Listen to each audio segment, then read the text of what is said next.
गेली 2 दिवस झालं आपण या दुपारच्या सत्रामध्ये विश्वसंत श्रीमंत श्री जगद्गुरु तुकोबराय यांचं जीवन चरित्र पाहत आहोत। कालपर्यंत आपण पाहिलं प्रत्येक व्यवहारामध्ये श्रीमंत तुकोबरायांनी ज्यावेळेस तोटाच अनुभवला आणि शेवटी संसार हा तोट्याचाच आहे। संसारामध्ये नफा कधीच होणार नाही। वरून जरी नफा दिसत असेल तरी आतून तोटा आहे। तुकोबरायांनी व्यवसायामधला तोटा पाहिला आणि भामचंद्र डोंगर गाठला। 7 दिवस पर्यंत उपोषण केलं, विना अन्न पाण्याचं परमात्म्याची प्रार्थना केली, भक्ती केली आणि श्रीमंत श्री जगद्गुरु तुकोबरायांना भेटण्याकरता पांडुरंग परमात्मा बाळ रूपामध्ये आले। गाठीभेटी पडल्या, तुकोबरायांचं दर्शन झालं। पांडुरंग परमात्म्याचं तुकोबरायाला पांडुरंगाने कडेवर उचलून घेतलं आणि सांगितलं, तुका भामचंद्र डोंगरावर राहून गुफेमध्ये तू एकटा उपाशी राहतो असं नाही रे, तुझ्यासाठी आवली घरी 7 दिवसानं उपाशी। तू नाही भेटला म्हणून कान्हया देखील उपाशी आहे। कर्षयंत शरीरस्थं मां भूतग्रामं अचेतसः मां चैवांत शरीरस्थं। अरे तुका असं शरीराला त्रास देणारं तप नको करू। बरेच माणसं महाराज उपवास सहन होत नसताना देखील उपवास करतात, जीवाची आटापिटा करतात आणि मोठं छाती ठोकपणे सांगतात की बाबा आम्हाला निरंकार एकादशी। अरे पोटाला सहन होत नाही ना, धरू नको, काय हरकत। एकादशीला उपवास करणं एवढंच साध्य नाहीये। एकादशीच्या दिवशी नामसंकीर्तन घडणं, जास्तीत जास्त देवाच्या जवळ राहणं, ही खरी उपवास आहे, ही खरी एकादशी। सकाळी नाश्त्याला अर्धा किलो रताळ, दुपारी 2 किलो केळं, संध्याकाळी 5 किलोचा साबुदाणा म्हणली एकादशी। दशमीच्या दिवशी संध्याकाळी बायको रात्रीच वाढता म्हणते, घ्या ना उद्या एकादशी, घ्या ना उद्या एकादशी। आणि एकादशी झाल्यावर बी दुसऱ्या दिवशी जेव्हा बायको वाढायला येते, घ्या ना कालची एकादशी। फराळाच्या मिसे धनी घेसी। अरे तुका असं शरीराला त्रास होणार तप करू नको म्हणले। मग महाराज शरीराला जर त्रास नाही होऊ दिला तर शरीर फार लाडावून जाईल, कधी काही खायला मागेल। एकादशीच्या दिवशी जर बेसन आणि कांदा मागत असेल तर तुकोबरायांनी सांगितलं, उपवाशी राहा म्हणजे याचा अर्थ काहीच फराळाचं करू नको असंही नाही आणि भाकर खाय असंही नाही, कारण की आज अन्नावर सगळे पाप राहत असतात एकादशीच्या दिवशी। मग ज्या लोकांना एकादशी होत नाही अथवा डॉक्टरनं सांगितलं असेल तुम्ही एकादशी करू नका, त्या लोकांसाठी एक उपाय सांगतो। जरी तुम्ही जेवण करत असेल, भाकरी खात असेल तर प्रत्येक घास रामकृष्ण हरी म्हणून खा। प्रत्येक घास जर तुम्ही देवाचं नामचिंतन म्हणून खाल्ला तर तुम्ही जेवून देखील उपवाशी। राम म्हणे ग्रासो ग्रासी तोची जीविता उपवासी। अरे राम जर प्रत्येक घासाला म्हणलं तर तो जेवणारा उपवाशी असतो, म्हणून स्मरण ठेवीत जावं। जरी डॉक्टरनं सांगितलं आपल्याला एकादशी नसत घडेल तर कमीत कमी नामचिंतनाची जरी जेवणाच्या वेळेला ते जेवण करीत असताना नामचिंतन करत जर जेवण केलं, रामकृष्ण हरी रामकृष्ण हरी म्हणत जर जेवण केलं तर त्या जेवणाचे संस्कार सात्विक होतात। विचारामध्ये बुद्धी सात्विक विचार निर्माण करून देते। तो काय एकटाच तू उपाशी राहिला नाहीस, सगळं घरदार देखील उपवाशी आहे। म्हणून तुकोबरायाला देवाने कडेवर उचलून घेतलं। सगळी ही दृश्य आमच्या कान्हयानं पाहिलं, तुकोबरायाचे लहाने बंधू, आणि कान्हयानं सांगितलं, दादा घरी चला। कान्हैया दादाला घेऊन घरी आलेले आहेत. निज भक्तास देखोनी जाण देव पावले अंतर्धान जेथे लागले देवाचे चरण ते स्थान अद्यापासे की. तुम्हाला आजही जर पाहायचं असेल तर भामचंद्र डोंगरावर जा. मैपती बाबा आपल्या ग्रंथामध्ये सांगतात, आजही जिथं पांडुरंग परमात्मा उभे होते ते पाऊल आजही आहे. जी मंडळी नेहमी दरवर्षी भामचंद्रावर आता भंडाऱ्यावर पारणाला जातात ते दर्शन करून येतात. आजही तिथं देवाची पाऊलं उमटलेली. कान्हैया तुकोबरायला घेऊन आले आणि देव अंतर्धान झाले.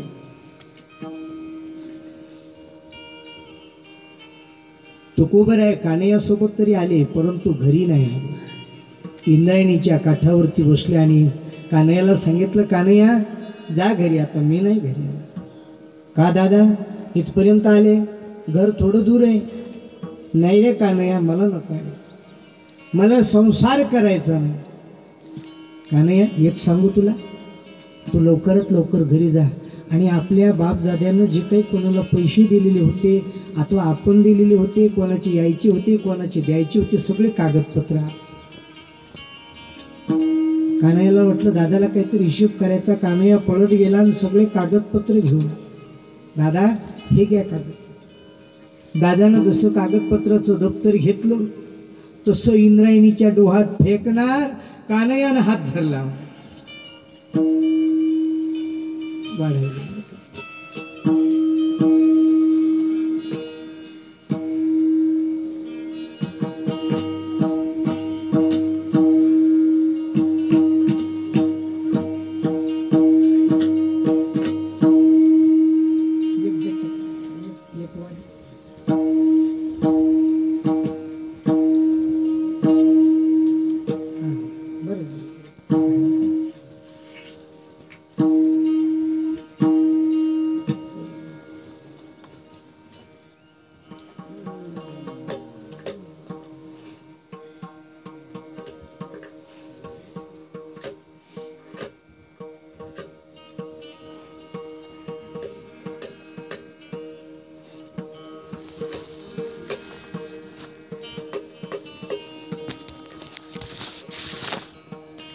तेवढ्यात कान्हैयानं हात धरला आणि सांगितलं, दादा ऐसे पुसता भक्त प्रेमळ कान्हैया बोले ते वेळ. तुम्ही तो विरक्त झाला केवळ प्रपंच सकळ मज मागे. दादा वडिलाचं दप्तर सगळं फेकून द्यायले, देणं घेणं लोकांचं पाण्यात बुडवून टाकायले. तुमच्या दृष्टीनं ठीक आहे, तुम्ही विरक्त झालात, संन्याशी व्हायला, पण मला प्रपंच आहे, माझ्या मागे लेकरं बाळ आहे. एवढंच म्हणल्याबरोबर तुकोबरायने त्या दप्तराचे 2 भाग केले. म्हणजे कान्हैया आजपासून तुझा हिस्सा तुला, माझा वाटा मला. मी माझ्या वाट्याचे सगळे कागदपत्र इंद्रायणीत टाकले. एका शब्दानं ओळखलं भावाचं म्हणून. भावाला काय म्हणायचं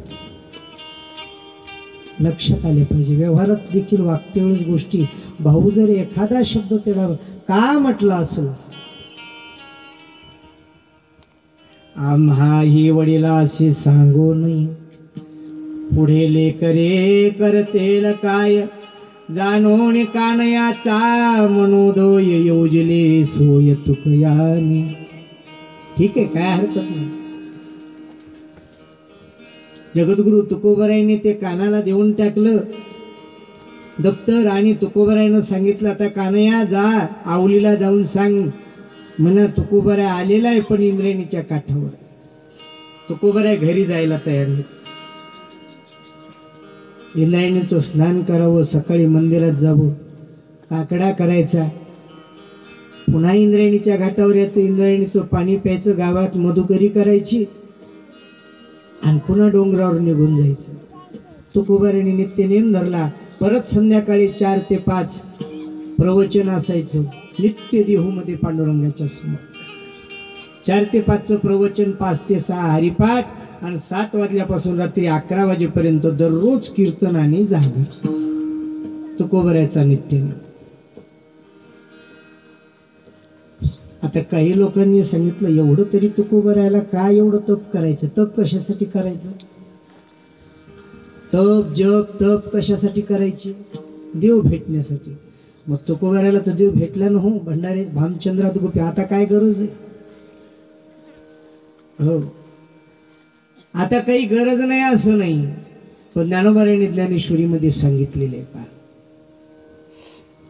जरी एखाद्या माणसाला आपलं साध्य प्राप्त झालं तर मागच्या लोकांना रस्ता दाखवण्यासाठी ते साध्य प्राप्त ठेवावं लागतं.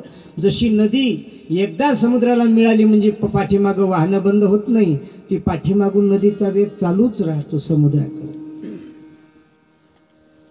कुंभार ज्यावेळेस चाक तयार करायचं असतं ते हात घालतो चिखलामध्ये, कुंभार चाकाचा वेग असतो आणि जसं हात घालीत घालीत घालीत बुडाला जातं गाडगं वर उचलून घेतं. चाक कशासाठी फिरवलं होतं? गाडगं तयार करण्यासाठी. मग गाडगं तयार झालं, चाक बंद व्हायला पाहिजे. चाकाला मागचा वेग असतो, ते वेग संस्कारानं चालत राहतो. परमार्थ कशासाठी करायचा? देव मिळण्यासाठी. देव मिळाला आता परमार्थ बंद करा, मागचा वेग संस्कार. आणि परमार्थ बंद केला तर शरीर दुसरं तरी काय काम करेल? म्हणून तुकोबरायने परमार्थ बंद नाही, तुकोबरायचा परमार्थ अहोरात्र चालू. नामस्मरणावेन जाणानेक सर्वथा नाही साधन, आयसा निश्चय केला पूर्ण करीत भजन अहर्निसे. रात्रंदिवस तुकोबराय भजन करून, रात्रंदिवस. रात्र न कळे दिवस न केळी, अंगे खेळे दैवत हे. दिन रजनी हाची धन्ना, दिन रजनी हाची धन्ना, दिन रजनी हाची धन्ना, दिन रजनी हाची धन्ना, दिन रजनी हाची धन्ना, दिन रजनी हाची धन्ना, दिन रजनी हाची धन्ना, दिन रजनी हाची धन्ना. गोविंदाचे पवाडे, गोविंदाचे पवाडे, दिन रजनी हाची धन्ना, दिन रजनी हाची धन्ना, दिन रजनी हाची धन्ना. गोविंदाचे पवाडे.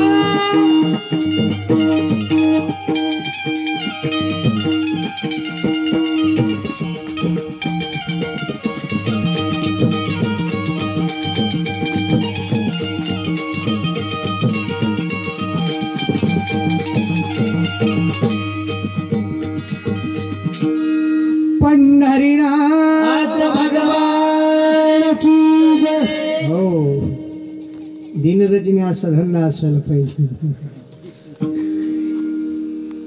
गोविंदाचे पोवाडे तुकोबराय भजनामध्ये दंग व्हायला लागले. आणि देहूच्या बाजूला करंजाचे दाट झाड होते. करंजी नावाचं एक झाड आहे का इकडं आपल्या भागात? आहेत कुठं कुठं डोंगरी झाडे आपल्या आश्रमावर भरपूर आहे. करंजाचे झाड, त्या देहूच्या बाजूला करंजाचे झाड होते. त्या करंजाईमध्ये तुकोबराय जायचे आणि दिवसभर भजन करायचे. त्या करंजाच्या बाजूलाच एका शेतकऱ्याचं शेत होतं. शेतकरी वेडा करण्यासाठी शेताकडे आला आणि त्या करंजामधून जाऊ लागला. त्यावेळेस पाहिलं शेतकऱ्यांनी, अरे तुका शेत तर इथं भजन करीत बसलो. तया समीप कृषियाने शेत फेरिले होते जाण, तो पिकासी आले सघन उमटले कण तयावरी. शेतकऱ्याने येड्या मारून पाहिल्याबरोबर लक्षात आलं भरदार ज्वारी आलेली होती. मोठं कणीस पडलेलं होतं, असं बांड नव्हतं. मी पहिल्या दिवशी बांड सांगून गेलो, पण आपल्या इथं भलतच बांड उगवतं. हिरवाड बांड हिरवाड बांड. बाण नव्हती, सगळी ज्वारी चांगली साफ झालेली होती, चांगली ज्वारी आली. कंस दाण्यानं भरू लागलेले होते. शेतकऱ्याला पिकाला पाहून पीक डोलू लागलं, समाधान वाटलं. वा, या वर्षी भगवान परमात्म्यानं पाठीमागच्या वर्षी दुष्काळ झाला म्हणून या वर्षी नक्कीच पीक चांगलं.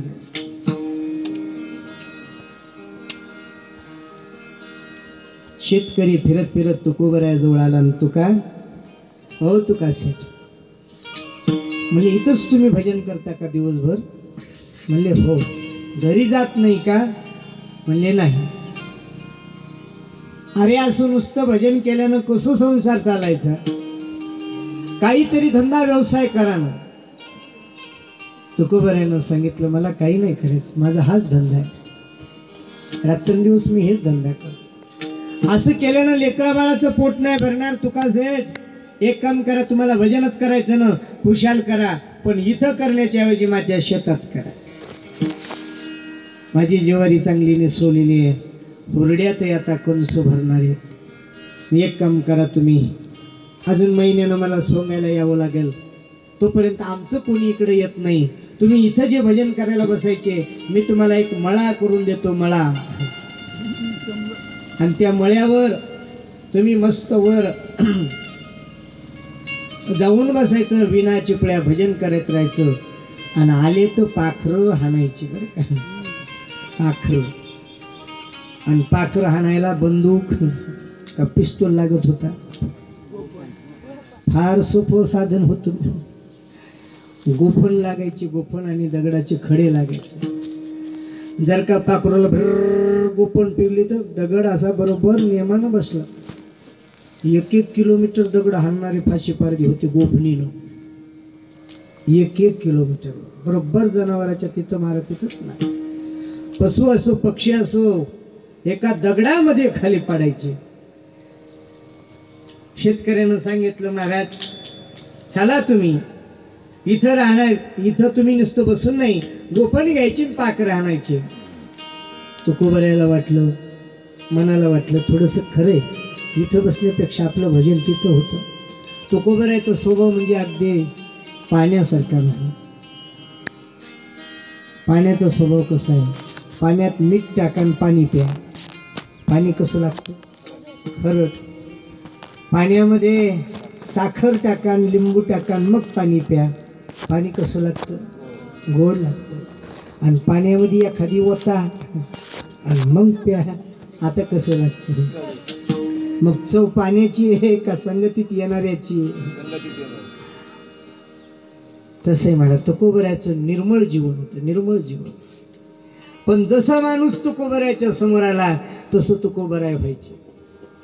सांगितलं शेतकऱ्याने इथून उठा, तिथं बसा. म्हणले काय हरकत नाही. आणि मनातल्या मनात विचार केला, म्हणले शेतकरी दादा मी तुमचं शेत राखायला घेतो बा, ठीक आहे. शेतकऱ्याने सांगितलं तुका सेठ त्याची चिंता करू नका, अर्ध मन दाणे तुम्हाला देऊन टाकतोस. किती पायल्याचं मन असतो? 2.5 पायल्याचं, 10, 16. पहिला 16 होता नाही का? आता इथं 6 पायल्याचा अर्धा मन म्हणजे 12 पायल्याचा मन सांगितलाय तुकोबरायाच्या काळात. 12 पायली, एका पायलीमध्ये किती किलो धान्य? 5 किलो. म्हणजे 6 अर्ध मन दाणे मी तुम्हाला देतो, एवढं शेत राखा. तुकोबरायाला वाटलं बरं झालं, आपल्याला बसल्या बसल्या कामही धंदा लागला. अर्ध मन दाणे घेऊन जाईन, एकदा आवलीच्या मड्यावर घातली, घरी जायला तोंड राहील. अजून तुकोबराय घरी गेले नाही. 7 दिवसाची उपाशी तिकडंच, इकडंच चालणार चारा चुरा, पाठीमागून मधुकरी मागून, इकडं अजून घरी जायची हिंमत झाली नाही. भलत्याच आवल्या कठीण असतात. बरीच माणसं हे सप्ताह ते सप्ताह गाठी, ती पण घरी नाही जात. तुकोबरायानं सांगितलं काही का होईना आपल्याला धंदा लागलेला आहे.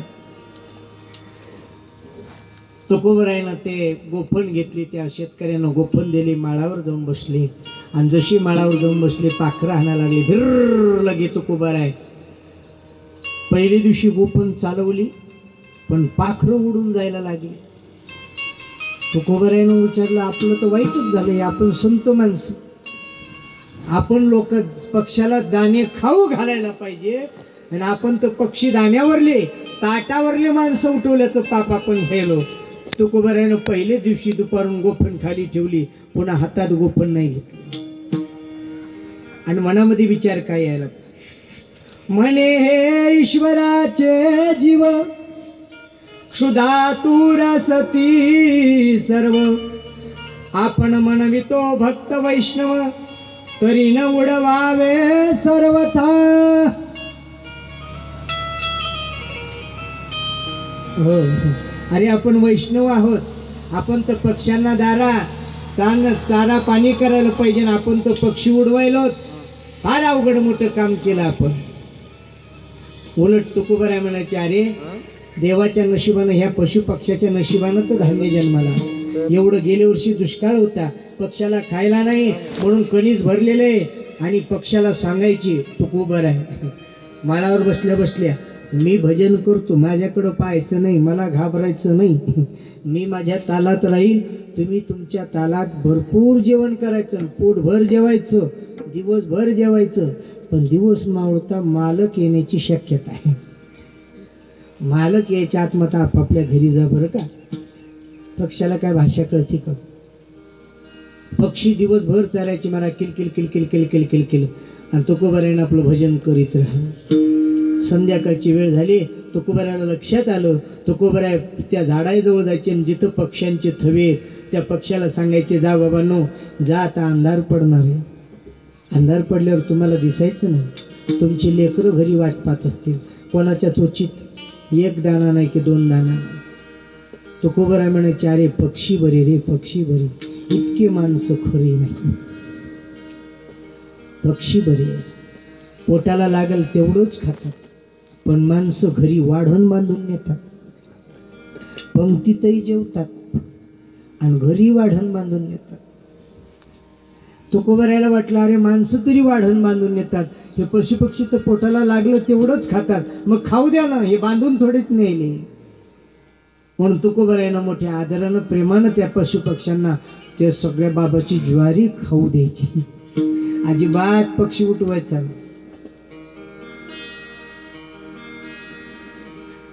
देखोनी पक्षियांची रीती, तुका विस्मित होय चित्ते, म्हणे चार दाणी येथेचे खाते, घरासी न नेते काहीच.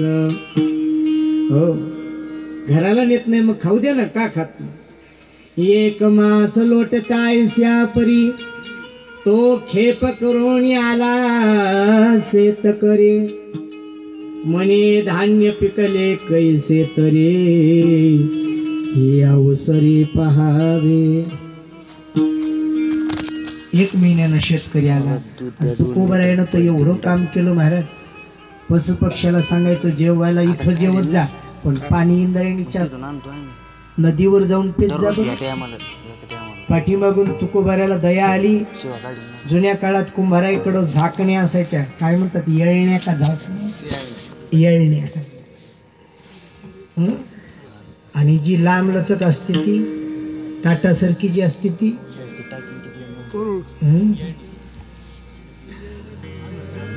गेलो तुम्हाला येळणी माहिती आहे, झाकणी, येळणी, आणि आणखीन एक असतो ताट. बिलकुल जुन्या काळात जर्मनची ताट होती का अशी खोल, थाळी. पण थाळीला बी शब्द होता काही, थाळी.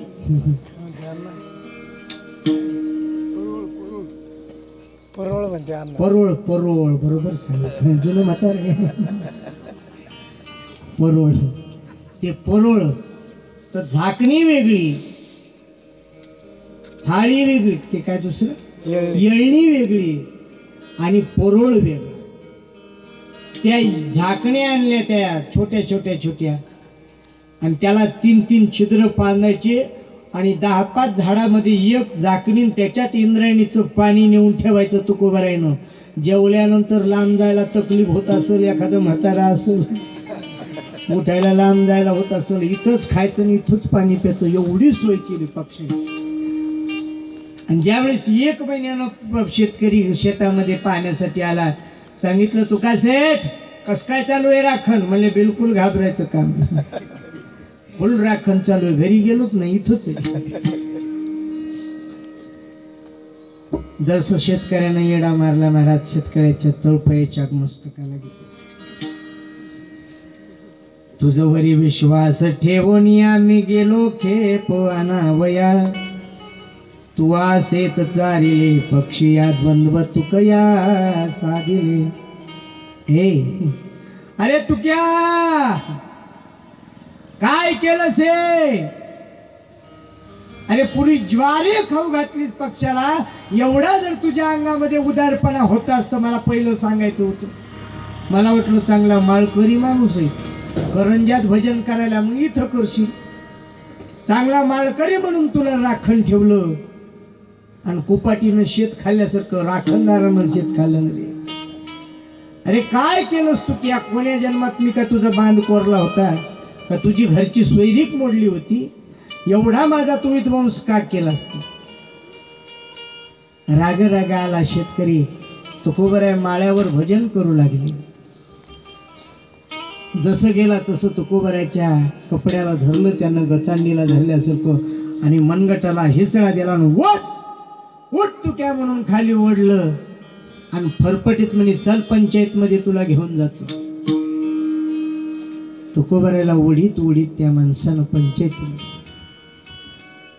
पंचायतीमध्ये न्याय पंचायत होती. जुन्या काळात असं पोलीस स्टेशन नव्हतं. गावचे पाटील सरपंच पंचायत करायचे. शेतकऱ्यानं त्या तुकोबरायाला ढकलीत ढकलीत गचांड्या धरीत नेलो.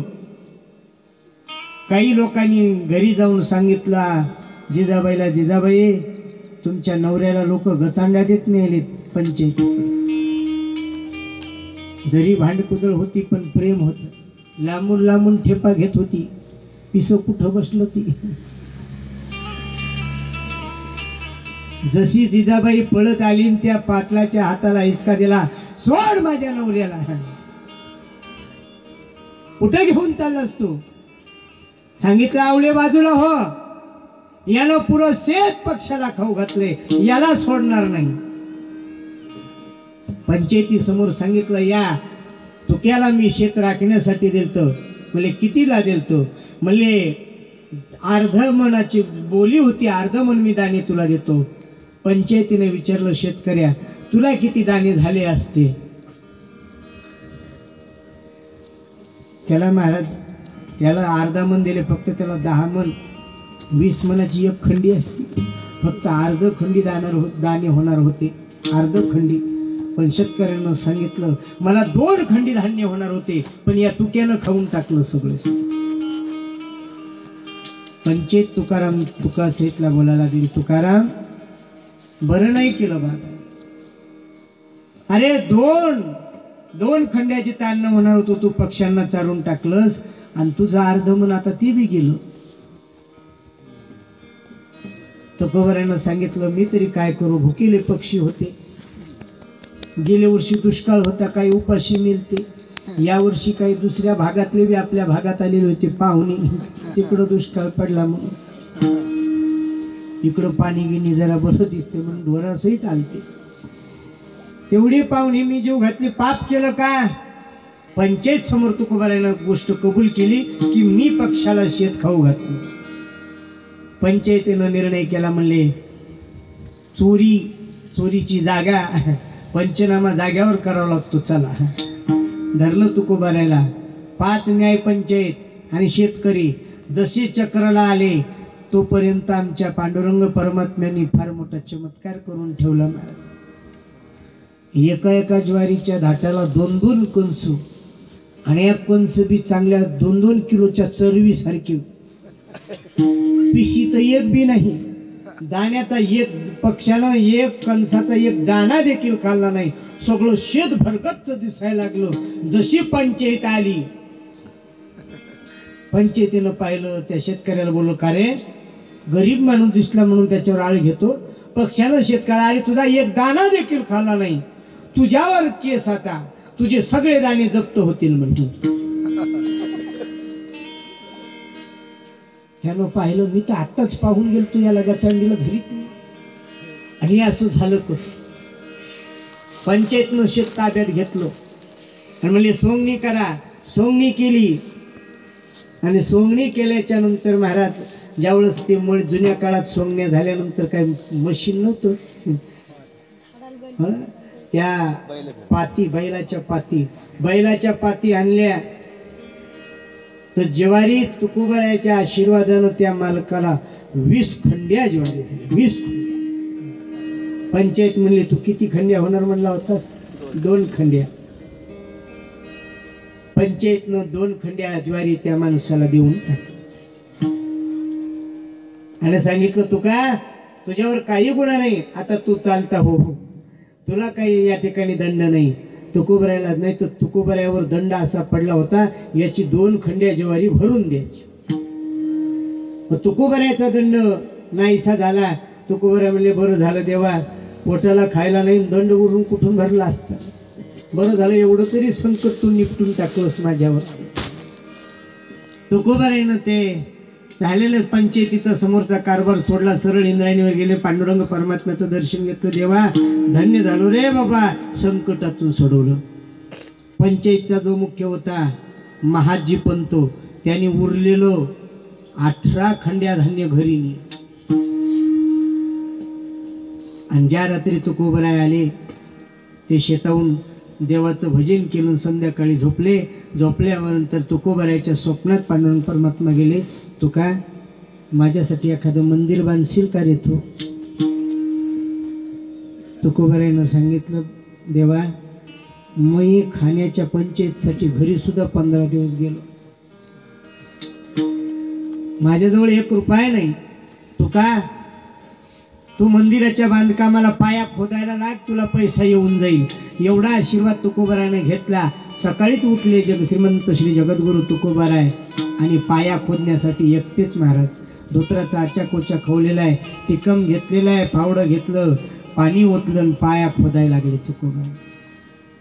ज्याच्याकडं 20 खंड्याचं 18 खंडे धान्य होतं त्याच्याही स्वप्नात गेले परमात्मा.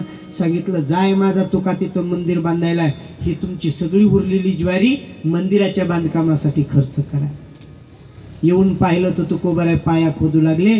लक्षात आलं अरे आता इथं आपण मदत करायला पाहिजे, म्हणून तुकोबरायाला त्या पंथानं, पंचायतीचा जो मालक होता त्यानं 18 खंडे धान्य विकलं, त्याचा पैसा केला आणि त्याचं दगडाचं मंदिर बांधलं जे आज देहूमध्ये आहे. ते त्या मंदिराचा पाया तुकोबरायानं खोदला. पांडुरंगाच्या भोवती जे मंदिर आहे आज, त्याचा पाया तुकोबरायाने खोदला आणि तुकोबरायाच्या कष्टाच्या ज्वारीतून ती 2 खंडे आले. कळसाचं काम पूर्ण झालं. तुकोबरायाला चिंता पडली, कळस तर पूर्ण झाला, पण भंडारा करावा लागेल, कलश स्थापना करावं लागेल, प्राण प्रतिष्ठा झाली कळसाची. आता भंडारा करण्यासाठी माझ्याकडे एकही कण नाही.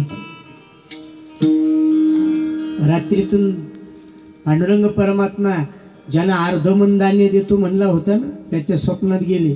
सांगितलं तू गुपचूप सकाळी तुकोबरायाला अर्धमन धान्य नेऊन दे. हे म्हणला माझे 2 खंड्या सुद्धा जप्त झाले, मी कुठून देऊ? म्हणजे ते माहित नाही, जर का तू नाही दिलंस तर उद्या तुझं घर जप्त होईल. स्वप्नामध्ये देवानं सांगितल्याबरोबर भंडारा करण्याचा विचार तेच तुकोबरायाच्या घरी अर्धमंदाने आले. 6 पायल्या तेवढ्यात तुकोबरायांनी ब्राह्मण मंडळी बोलवले, मोठे कीर्तनकार बोलवले, टाळकरी, मृदंगाचार्य, गायनाचार्य, वाजवणारी मंडळी बोलवली. मोठा मंडप टाकला आणि फार मोठा कार्यक्रम केला 6 पायल्यामध्ये. जुन्या काळात प्राण प्रतिष्ठा झाली आणि श्रीमंत श्री जगद्गुरु तुकोबरायाच्या हस्ते त्या मंदिराचा कळस बसवण्यात आला. आजही ते मंदिर देहूला तुम्हाला त्या मूर्ती, ज्या मूर्ती विश्वंभर बाबांनी आणलेल्या आहेत, साक्षात आमराईच्या वनात निघालेल्या आहेत. पहिल्या दिवशी सांगून गेलो. तुकोबरायाचं एवढं चरित्र झाल्यानंतर श्रीमंत श्री तुकोबराय म्हणले देवा काय लीला नाटकी आहेस रे, तुझं काम तूच करून घेतलंस, मला फुकटच त्रास दिलास. म्हणून तुकोबराय गेले आणि पांडुरंगाच्या मंदिरामध्ये भजन करू लागले. एवढ्यामध्ये आवलीला कळालं की आपल्या मालकानं फार मोठे काल बामणं बोलविले, पंगत घातली, भंडारा घातला, पण घरी तुकडा सुद्धा आणला नाही. तुकोबरायला 3 पोरं आणि 3 मुली होत्या. 6 पोरायचं खटलं. सगळ्यात मोठी काशी, दुसरी भागीरथी आणि तिसरी तहानी गंगा होती. सगळ्यात मोठा मुलगा संतोबा होता, कालच सांगून गेलो, वारला तो. दुसरा महादा आणि तिसरा विठोबा. 6 लेकरं होती तुकोबा. 6 लेकरं असून देखील संन्याशापेक्षा मोठा अधिकार तुकोबारायचा. संसारात असणं म्हणजे माणूस नीच असतो, ब्रह्मचारी संन्यासी माणूस असला म्हणजे मोठा असतो असं काही नाही. फक्त वृत्ती त्याची परमार्थात आहे का याला महत्व आहे. संन्यासी असून जर संसारात त्याचं मन असेल, आश्रमावर आश्रम, मठावर मठ, गाड्यावर गाड्या, माड्यावर माड्या, समजायचं तो महात्मा खाल्ल्या समजायचं. संसारी असून महाराज फक्त नारळाच्या गोट्यासारखा संसारात राहतो. उभा म्हणायला आहे संसारामध्ये, पण तो तिथला नसतोच. नारळाचा गोटा जसा नारळात राहतो पण नारळातला नसतो. पक्षी अंगणी उतरती, पक्षी अंगणी उतरती, पक्षी अंगणी उतरती, पक्षी अंगणी उतरती.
पक्षी गुंतून राहते,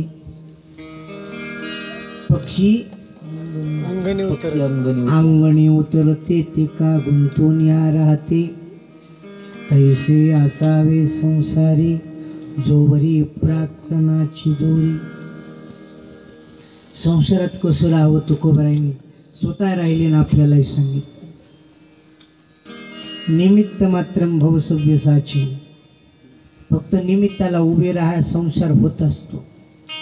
जोपर्यंत तुमच्या अंगात कर्तृत्व आहे, लोक सगळी जिम्मेदारी तुमच्या अंगावर टाकतात. पण एकदा का तुम्हाला पॅरलेस झाला, जर का एका जागेवर बसली, आता कोणी काम सांगतं का बरं? तुमच्या वाचून काही काम राहतं का? राहतही नाही, कोणी सांगतही नाही. उलट म्हणते आता दादाचं काहीच काम नाही, जाऊ द्या गोठ्यात. नाही लाज. मग कसं राहायला पाहिजे? जोपर्यंत जिम्मेदारी आहे महाराज, पशुपक्षी देखील चांगली जिम्मेदारी निभवतात माणसापेक्षा. गाय जर जणली ना, तिचा जसा जार बाहेर आल्याबरोबर, ती जसं वासरू कवळं निघाल्याबरोबर, त्या गाय इतकं त्या वासराला जीव लावते, इतका जीव लावते, त्याला चाटून चाटून त्याच्या अंगाची घाण खाऊन घेते आणि त्या वासराला मोकळं करते. इतका जीव लावते की त्या टायमाला ते वासरू तिच्याजवळ मोकळा असतो. कोणाचीच हिंमत नसते माणूस सोडून. कुत्र येऊ शकत नाही, दुसरी गाय नाही, जनावर नाही. का? तिचं लेकरं एवढं प्रेम असतं. शेळी देखील महाराज जर एखादी जनली तर त्या पिलाच्या मागं म्या म्या म्या म्या करत जाते, त्या पिलाला सांभाळते. डुकरीन जरी जनली ना ती देखील महाराज 25 लेकराचं कुटुंब एकटी सांभाळती. डुकराची हिंमत नाही डुकरीच्या पिलाजवळ जायची. आणि कुत्री तर तुम्हाला माहितीच आहे, कुत्री जर जनली तर फाडून काढीन माणूस, पण पिल्याला हात लावू द्यायची नाही. पण हे प्राणी देखील माणसं आपले लेकरं सांभाळतात आणि आपले माणसं देखील लेकरं सांभाळतात. दोघातला फरक सांगतो, ध्यानात ठेवा. जनावरं देखील लेकरं सांभाळतात, पण कुठपर्यंत हे पशु पक्षी देखील घरट्यातले लेकरं सांभाळतात महाराज. चिमणी असो, कावळा असो, पक्षी बाहेर फिरायला जातात, दाणे टिपून आणतात आणि जे घरट्यात ज्या पिलायला उडता येत नाही, पंख नाहीत, अशा पिलायच्या चोचीत आणून दाणे घालतात. कोण? पशु पक्षी. गाय देखील महाराज चरून येते आणि जनलेल्या वासराला तिला वाटतं मी याला भरपूर दूध पाजावं, पण मालक फोडीचा असतो. नेमका पाना सोडला की वासरू बांधून टाकीतो, दूध काढून घेतो. गाय देखील वासरू सांभाळते, माय देखील लेकरू सांभाळते, पण माईला अक्कल नाही किती दिवस सांभाळावं. गाईला अक्कल आहे महाराज. माता मौल्या म्हणते हे काय बाबा एका दिवशीचं आम्हाला आकली काढायला. सांगतो तुम्हाला, ऐका. गाय 3 वर्ष आपल्या लेकराला ओळख देते. किती दिवस?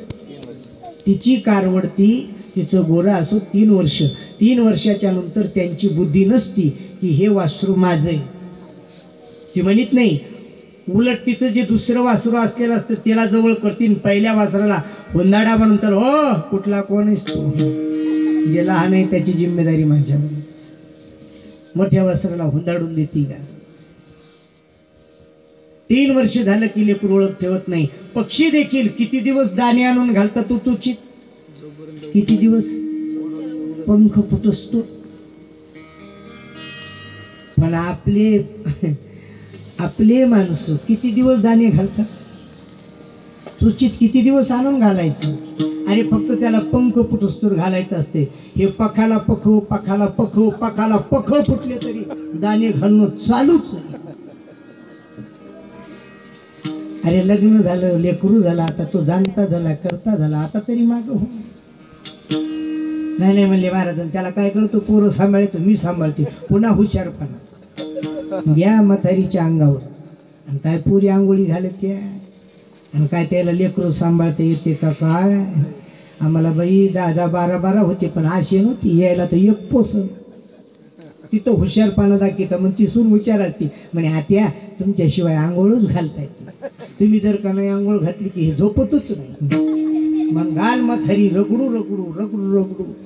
मग म्हातारीची लेक आली, मग म्हातारीला वाटतं लेकी जवळ बसावं. मग सून कुरकुर करते, आत्या त्या पोराला आंघोळ घाला ना तेवढी.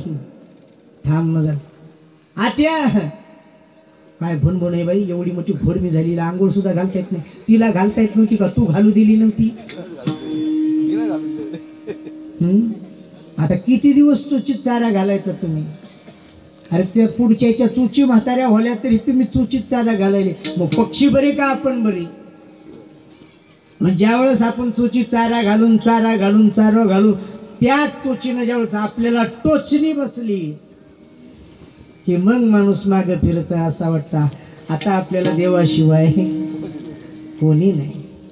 तुकोबारायांनी महाराज संसाराची जिम्मेदारी, महादा, काशी, गंगा असे लेकर खेळते तेव्हाच संसार सोडून टाकला. आणि जसा संसार सोडून टाकला तुकोबाराय एकांतामध्ये जायला लागले. मंदिराचं बांधकाम झालेलं होतं ना, आता ग्रंथाचं अध्ययन करू लागले तुकोबाराय. आता इतके दिवस नामस्मरण केलं, नामस्मरणानं अंतःकरण शुद्ध झालं. आता ग्रंथ वाचन करायला लागले. काय काय ऐकलं, वाचलो, कशाचा अभ्यास केला तुकोबारायांनी ऐका. अनेक संतांचे पाहिले ग्रंथ, कबीर भक्त यवन विख्यात, तयाचे जे वचनामृत ते पठन करीत प्रीतीने. तुकोबारायांनी उत्तर प्रदेशातले संत कबीर महाराजांची कबीर दोहावली नावाचा ग्रंथ घेतला आणि सगळी कबीर दोहावली पाठ केली. सगळे कबीराचे प्रमाण पाठ झाली. महाराज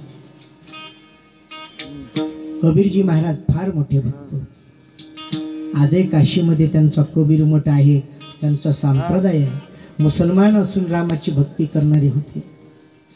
मेल्यानंतर काही लोकांनी सांगितलं यांचं थडगं बांधण, काही न सांगितलं समाधी.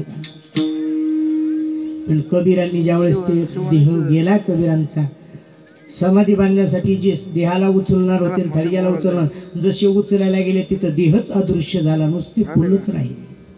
बांधा काय समाधी बांधता का थडग. अशा कबीरांनी भगवान परमात्मा प्रसन्न होते महाराज. कबीरा कबीरा क्या कहते हो, जा जमुना कहते, एक राधा के प्यार में बह गए कोट कबीर. फार मोठे कबीर महाराज, महान भगवत भक्त. त्या कबीर महाराजांची दुहावली पाठ केली. त्याच्यानंतर ऐका, अनेकाध्यात्म ग्रंथ थोर स्वमुखे वदले ज्ञानेश्वर, त्याची शुद्ध प्रतेसाचार वैष्णवविरी मिळविली. ज्ञानेश्वरी घेतली, पण तुकोबरायानं ज्ञानोबरायाची ज्ञानेश्वरीची एक प्रत मिळवली आणि त्या प्रतीला जवळ घेतलं. कबीर महाराजाची दुहावली घेतली. आणखीन काय घेतलं ऐका, श्री विष्णू अवतार एकनाथ देखा, त्यांनी भागवतावरती केली टीका, त्याचा प्रयत्न करून निका ग्रंथ नेटका मिळविला. एकनाथ महाराजांचं भागवत जवळ केलं. आणखीन काय केलं ऐका, त्या ग्रंथाचे करावया म्हणून एकांत स्थळ योजिले कोण, रमणीय भांडार पर्वत जा, ते स्थळी जाऊन वैसतसे. नाद भागवत, ज्ञानेश्वरी आणि कबीरदास महाराजांची दुहावली, 3 ग्रंथ घेतले, भंडारा डोंगर घातला आणि एकटे त्या भंडाऱ्या डोंगरावर जाऊन या ग्रंथाचे पारायण करायला लागले. असं सांगितलं जातं. नाथ बाबाच्या एकनाथी भागवताचे 1000 पारायण तुकोबरायांनी केले. किती? 1000. ज्ञानेश्वरीचे 1000 पारायण केले आणि कबीर महाराज दुहावलीचे 1000, असे 3000 पारायण केले तुकोबरायांनी. ज्ञानेश्वरी कंठस्थ झाली तुकोबरायच्या, एकनाथी भागवत कंठस्थ झालं आणि कबीर महाराजांची दुहावली कंठस्थ झाली. संतांच्या ग्रंथांचा अभ्यास झाला. ग्रंथाचे पारायण करुणी अर्थान्वय ध्यानासी आणि पूर्वाभ्यासी जो शिरोमणी कैवल्यदानी सहाय्यतया. ग्रंथ पाठ केले आणि ग्रंथाचे अर्थ तुकोबराय शोधायला लागले. परमात्मा साह्य असल्यामुळे त्या ग्रंथाचे अर्थ तुकोबरायला आपोआप लागायला लागले. मग तुकोबरायला आता थोडंफार भागवत ग्रंथाचं चिंतन केलं, एकनाथ महाराजांची भारुडाचं पारायण केलं, गाथ्याचं पारायण केलं, ज्ञानोबरायाच्या अमृतानुभवाचं पारायण केलं. सगळे ग्रंथ माहिती करून घेतले आणि तुकोबराय एकांतामध्ये जाऊन भंडाऱ्या पर्वतावर जाऊन आपलं भजन करू लागले. पण प्रसंग असा झाला, एके दिवशी तुकोबराय पारायणामध्ये इतके मग्न झाले, तुकोबरायला गावात यायचं भान राहिलं.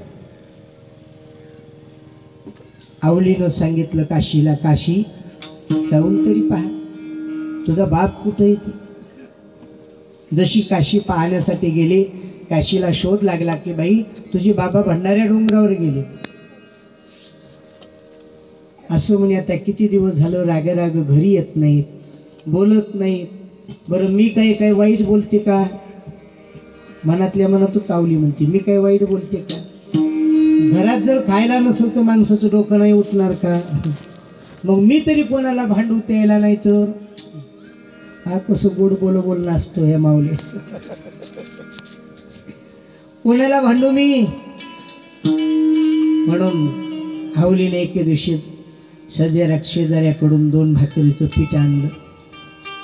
बाई मी तुम्हाला माझे मालक आल्यानंतर पीठ आणून दे. पीठ आणलं, 2 भाकरी केल्या. 2 भाकरीवर फक्त जराशी 1 मिरची ठेसून घेतली. एका लोटक्यामध्ये, लोटकं जुन्या काळातलं गाडगं, त्या गाडग्यात पाणी घेतलं. पाटी छोटीशी होती, त्या पाटीमध्ये 2 भाकरी, 1 गाड्या पाण्याचं गाडगं आणि 1च मिरची महाराज. तुकोबाराच्या आवलीला उपवास सोडायचा होता आणि विचार केला की नवऱ्याला जेवू घातल्याशिवाय मी जेवायची नाही, म्हणून ती पाटी घेऊन निघाली. जशी निघाली विचार केला कोण्या डोंगरावर गेले असतील, कोण्या डोंगरावर गेले असतील. काशीनं खबर आणली होती, आई आज भंडाऱ्या डोंगरावर गेलेले आहेत, म्हणून भंडाऱ्या डोंगराच्या दिशेने निघाली. पहा, पंचप्राण भ्रतारा पासे परी विरोध चालवे देवासे, दर्शनान जाय राऊळासे म्हणे काळा दृष्टीशी न पडावा. जीव भाव नवऱ्यावरून वळून टाकीत होती, पण जर का काळ्याचं नाव काढलं रे बाबा की तळपायच्या मस्तकाला. काळ कोण? विठ्ठलाचं. विठ्ठलाचं नाव घेऊ द्यायची नाही ती. त्या इच्छानं माझ्या घराचं वाटोळ केलं. माझ्या नवऱ्याला जीव लावायची, पण देवाला तर देवाचा की खारच होती. मला देवाला तर दररोज उठल्या बसल्या 10-5 शिवा तर फ्रीमध्येच होत्या. बोनस सकाळ संध्याकाळ फ्रीमध्ये, त्याचा मेन ऑफ चार्ज. देवानं विचार केला आता जिजाबाई निघाली भाकरी घेऊन, आता हिची जरा परीक्षेत घेतो, हिला माझं तोंड पाहायचं नाही ना. ऐका, ऐसी तुकयाची कांता आपुल्या घरी करी तसे चिंता, मग करुणाली पंढरीनाथा अनाथ नाथा विठोबासी. कोरडी भाकर घेतलेली होती महाराज, कोरडी भाकर. एका मिरची शिवाय काही नव्हतं. देवाला चिंता वाटली, अरे माझी आवली तर चालली माझ्या तुकाला भोजन घेऊन, पण कोरडी एकच चटणी आहे, हिची थोडी मजा घेतो म्हणे, आता ही बी चटणी पालथी करून देतो. म्हणे तुका जाऊन बैसे डोंगरी, देव म्हणू लागले महाराज. म्हणे तुका बैसे जाऊन डोंगरी, हे मज गांजी ते नाना परी, आता हिची एरधार होईल दोरे, हे चरित्र निर्धारे दाखवो. देवानं विचार केला, म्हणले तुकोबारा जाते डोंगरावर, आणि घर कोणाच्या शेजारी होतं माहिती का? तुकोबाराचं घर कुठं होतं? मंदिराच्या शेजारी. येता जाता जिजाबाई इंद्रायणीच्या डोहाकडे पाण्याला गेली, तिकडं मंदिराकडं नाही पाहिजे, इकडं पाहून शिव्या द्यायची. काळ थोबाडाचं इथं बसलं का, लोकांची गर्दी सुरू झाली का, दर्शन काय देतं, माझा नवरा पिसा करून सोडला यानं, याचं काय थोबाड पाहिजे, इकडं पाहून चालायची. पण रस्ता देवाच्या मंदिरासमोर नव्हता. आजही तुम्ही जाऊन तुकोबाराचं घर देवाच्या मंदिराच्या पाठीशी, आणि पुढे यावंच लागायचं. देव म्हणजे आता हिला जरा चमत्कारच दाखव. जशी जिजाबाई महाराज डोंगराच्या रस्त्यानं निघाली, पायामध्ये चप्पल नाही महाराज, अंगावर एकच नाटी, 17 ठिकाणी गाठी मारली. ती काय तुमच्यासारखी मोठी मेकअप करून निघाली? साधी सुधी त्या गाठी नाठी घातलेली, डोक्यावर फक्त फुटका पदर, डोक्यावर बी पदर फाटून गेलेला आहे, केस उघड पडलेले, त्याच्यावर पाटी घेतली, तिला का चुंबळ होती का काय. त्या पाठीमध्ये 2च भाकरी, 1 मिरची आणि 1 गाडगं महाराज पाण्याचं. एवढं घेऊन निघाली रस्त्यानं. ऊन मी म्हणायला लागलो, चैत्राचा महिना, सगळा डोंगर उन्हानं कर वाजू लागला. आणि जिजाबाई देहूतून निघालेल्या आहेत. आज जर तुम्ही भंडाऱ्या डोंगरावर गेलं तर आज डोंगर वाटणार नाही, आज सिटी झाली. आज नाही, जुन्या काळाचं वातावरण. नदीवर पूल नव्हता, आता पूल झालेला आहे. जिजाबाई नदी पार करून भंडाऱ्याच्या रस्त्याला लागलेल्या आहे. आणि रस्त्याला लागल्यानंतर किल्ल डोंगरामध्ये ज्यावेळेस चालू लागल्या दुपारची वेळ आहे, वरी पाहून तुकोबराय कुठं बसलेले असतील, कोण्या झाडाखाली म्हणून असं कावरं बावरं पाहू लागल्या. इतक्यामध्ये करवंदीचा काट थोर मध्येची होता कोठवर,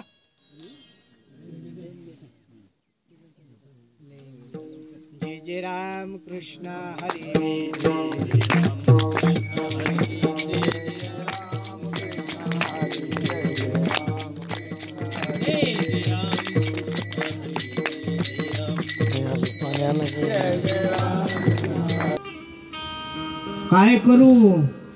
काय करू म्हणून मनातल्या मनात स्वतःच्या नशिबाला कोसू लागली. अरे काय माझ्या बापानं चांगलं घर पाहून दिलं हो. बहुत खर्च करून या धन पित्याने केले थोर लग्न. पिशाचे पदरी बांधिले जाण शेवटी प्राक्तन निवडले. काय माझ्या बापानं लग्नामध्ये खर्च केला. आज या दरिद्र्याच्या घरी आले तर चप्पल सुद्धा नाही घाला. काटा मोडला. मी काय करू. कसा माझा नवरा होऊन बसला. फक्त फुटका मणी बांधला माझ्या गळ्यात आणि या नुसत्या मण्यानं माझा नवरा होऊन बसला. काय रे तू. आई शारीते ते राणी आवली शोक करीत से मणी. परी देवा म्हणून न बोलवे वदनी. म्हणे वैरी धावून येईल तो. नवऱ्याला 100 शिव्या दिल्या. आपल्याला जर एखाद्या दिवस काटा म्हणा देवा एवढं तरी म्हणू. ती एवढं सुद्धा म्हणली नाही. त्याचं तर नावच घ्यायचं नाही म्हणे. त्या काळ्याचं त्याचं नाव घ्यायला उशीर आहे. आत्ता येईल ती.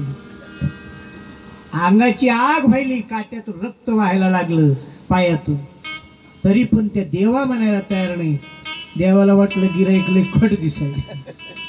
एवढा काटा मोडला तरी बोलवायला तयार नाही. चला काय नाही इलाज आहे म्हणे. कधी कधी न बोलविता सुद्धा जात जावं. काही ठिकाणी बोलवलं तरी जाऊ नये. काही ठिकाणी बोलवलं तरच जावं आणि काही ठिकाणी न बोलवता जावं. तुका म्हणे जवळी न पाचारिता जावे संत चरणी भावे रिघावे. संताच्या जवळ न बोलवता जावं. आणि फार मोठ्या संतांची पत्नी होती महाराज जिजाबाई. अधिकार फार मोठा होता. जसे देव आले देवानं सावळं रूप धरलेलं. अंगावर पितांबरे पिवळा पितांबरे. डोक्यावर मुकुट आहे. हातामध्ये बंसी कमरेला खोसलेली आहे. विटेवर आपल्या या कमरेवर हात दिलेले. अशी सावळी सुंदर मूर्ती जिजाबाईच्या डोळ्यासमोर उभं राहिली. बरं का. जिजाबाईनं मग आता पायातला काटा उपटून पाहू लागली. पण एकट्या जीवाला उपटणं झाले. रडायली. काही काटा काही उपटायला जाईन. ताकद काही जास्त लावाटं. अंगाची आग व्हायली. पण तितक्यामध्ये काहीतरी पिवळं चमकल्यासारखं दिसलं. म्हणून ओझर त्या नजरेनं पाहिलं आणि विचार केला नक्की काळ तोंड आलं म्हणे. त्याला तर हेच पाहिजे होतं. जिजाबाईनं विचार केला. काय विचार करू लागली पहा जिजाबाई. वर्म सापडले वैरिया हाती. कयासी न यावे काकुळते. प्राणांत वडवल्या निश्चिते. शरण त्या प्रते नव जावे. अरे मरायची जरी वेळ आली तरी वैर्याला शरण जात जाऊ नये. जिजाबाई म्हणे. आणि काळ तोंडी आता पुढं आलं का पुढं येऊन उभं राहिले. नक्कीच म्हणीन आता मला तुझा काटा काढू दे. हे याच्यासाठी झालं इथं गोंडा घोळायला. याला विचारते का मी. जसे देव समोरून दिसले तसं जिजाबाईनं तोंड भरलं आणि पाठी मागून झाली. इकडं तोंड केलं तिकडं तोंड करून रडायला लागली. देवाला वाटलं काय हरकत नाही. इकून नाही तर तिकून. देव पुन्हा पश्चिमेकडून. जिजाबाईनं पुन्हा दक्षिणेकडे तोंड केलं. पुन्हा देव दक्षिणेकडे झाले. जिजाबाईनं पुन्हा उत्तरेकडे तोंड केलं. देव पुन्हा उत्तरेकडे झाले. जिजाबाईनं विचार केला आता मी वरीच पाहते. तो वरून बी दिसायला लागलो. खाली जमिनीत पाहायला लागले तर जमिनीतही सावळा विठ्ठल दिसायला लागला. आता काय करू म्हणून डोळे बंद केले तर डोळ्यात बंद केलेल्या डोळ्यात बी तीच मूर्ती दिसाय. योगी लोक देवाची मूर्ती ध्यानात आणण्यासाठी मरतात. योगियांचे ध्यानी ध्याताना थोडसे तोतवा महापासे मागे पुढे. योगिया दुर्लभ होतो म्या देखीला साजनी. योग्याला दुर्लभ असणारा परमात्मा जिजाबाईच्या आत बाहेर फिरू लागला. पण जिजाबाई त्याच्याकडे पाहायला सुद्धा तयार नाही. काही लोकांना शंका केली का हो म्हणे जे लोक देवाच्या मागे लागते त्याच्याकडे देव पाहत नाही आणि ज्यांनी देवाकडे तोंड फिरवलंय त्याच्या पुढे जाऊन उभा राहतो. म्हणजे उलटाने आहे की नाही. अरे देवाचा उलटा नाही. खऱ्या देवाला तिनं पकडलेलं होतं. जिजाबाई म्हणजे खऱ्या देवाची भक्त होती. तुम्हाला सांगतो माता माऊल्या हो विशेष ध्यानात ठेवा. तुमचा मालक तुमचा खरा देव जीवनामध्ये. मालक गेल्यानंतर महादेव हेच तुमचा देव. परंतु तुमचा खरा देव कोण असेल तर पती परमेश्वर आहे. त्या देवाची सेवा करा. तुम्हाला पांडुरंगाची सेवा करायची देखील गरज नाही. पतीची आमता अनुसरोनी पतिव्रता अनायासे आत्महिता भेटीची गा. स्त्री लोकायला जास्त परमार्थ करण्याची गरज नाही. हिनं फक्त नवऱ्याची सेवा करावं. देव त्याच्यातच आहे. काही म्हणून नवऱ्याच्या शब्दाच्या पुढं नसावं. ही खरी स्त्रियाची पतिव्रता आहे. आणि जिजाबाईनं तेच तर केलं. भांडत होती पण नवऱ्याची सेवा करत होती. म्हणून तिनं फार मोठी पतिव्रता असल्या कारणानं देवानं तिनं डोळे जरी बंद केले तरी पुढे यावं लागलं. इच्छा न धरिता पोटे वैरिका उगाची पडितो दृष्टी. कशास्तव घेतली माझी पाटी यास्तव पोटी जलपतसे. मनामध्ये जिजाबाई केतकर याला बोलील नाही. हा काळ तोंडाला आलं कशाला. जिजाबाईला मनातून राग येऊ लागला. पण देवानं सांगितलं जाऊ द्या आता आपणच चला बळच होऊन. आलेच देव जवळ आणि डोक्यावर हात ठेवला जिजाबाईच्या. जिजाबाई अरे तू माझ्या मुलीसारखी आहेस. बापाला मुलगी किती जरी बोलली बापाला तर बापाला राग येत नसतो. भावाला येईल भाऊजाईला येईल पण बापाला माईला मुलीचा राग येत नसतो. मग तुम्हाला किती जरी बोललीस तरी मला राग येणार नाही जिजाबाई. पण मी तुझ्या पायातला काटा काढतो. ते म्हणजे हात लावू नको काळ तोंड्या. मला माहित होतं मी कधी संकटात पडल आणि तुला माझ्यासोबत कधी बोलायला मिळेल हेच पाहत होता. तू हात लावू नको अंगाला. माझा काटा तसाच राहू दे. पाय सोडून जाऊ दे. देवानं जिजाबाईच्या मस्तकावर हात ठेवल्याबरोबर जिजाबाईचा राग शांत झाला. देवानं जिजाबाईचा पाय आपल्या मांडीवर घेतला. काय अधिकार असेल त्या माऊलीचा. आपल्याला त्या देवाच्या पायाचं दर्शन होत नाही. बडवी आपल्याला गचांडी देऊन बाजूला वरते वा वा. आणि त्या बाईचा पाय देवानं मांडीवर घेतला. पायाला हात लावल्याबरोबर काट्यानं होणाऱ्या अंगाच्या वेदना आपोआप थांबल्या. आणि जिजाबाईला झोप लागल्यासारखी झाली. क्षणापुरती हळूच काटा उपटून घेतला देवानं. जसा काटा उपटून घेतला जिजाबाईचा त्रास सहन झाला. आपला त्रास शांत झाला. शांत झाल्याबरोबर जिजाबाई म्हणली बरं झालं बरं झालं काळ तोंड्या तूच केलंस. काय उपकार नाही केलास. काटा काढून माझा काटा बी मोडला तू आज आणि काढला बी तू. म्हणजे फुकट मोठेपणा करायला आलास. मला काटा मोडलाच नसता. तुला फक्त माझ्यासोबत यायचं होतं. बस बस. म्हणजे असं नाही म्हणले की धन्यवाद बाबा तुम्ही काटा काढल्याबद्दल आमचे तुमचे धन्यवाद आभार व्यक्त नाही केले. काही उपकार नाही केला म्हणे तू तर आमचं हे कामच करायला आलता. जसे आले देव म्हणे असू जिजाबाई पण तुकोबारायला जेवायला उशीर झालेला आहे. चाल लवकर. गेले वरी महाराज तुकोबाराय भंडाऱ्या डोंगरावर फार मोठं एक पिंपळाचं झाड होतं.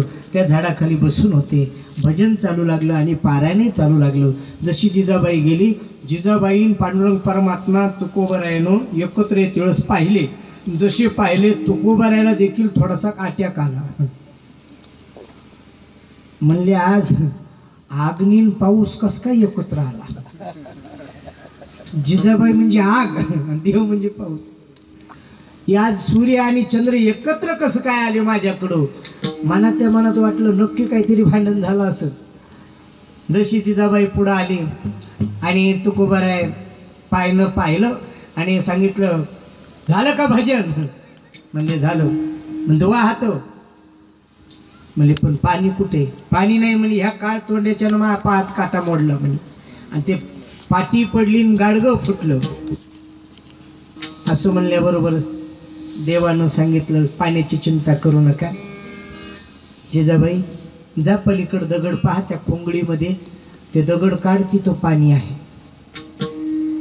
जिजाबाई त्या भंडाऱ्या डोंगराच्या जर पलीकडच्या कडेला गेले ना तुम्ही तिथं खोंगळी आहे. नुसता एक दगड काढलेला आहे. आतमध्ये पाण्याचा हौद लागला. तो हौद देवानं भरून ठेवला. जिजाबाईचं एक गाडगं पाणी नाश केलं देवानं. तिथं हजारो गाडग्याचं पाणी आजही तिथं. किती माणसं घ्या पाणी उपसत नाही. अजूनही जाऊन पहा भंडाऱ्या डोंगरावर खोंगळीत पाणी आहे. खोंगळीत सगळ्या अख्ख्या भंडाऱ्या डोंगराला पाणी पुरवलं एवढं पाणी आहे. तुकोबारायन ते देवन जिजाबाईनं पाणी आणलं. मनातल्या मनात म्हणायला लागली, बाई याला का बंगाली विद्या होती का काय?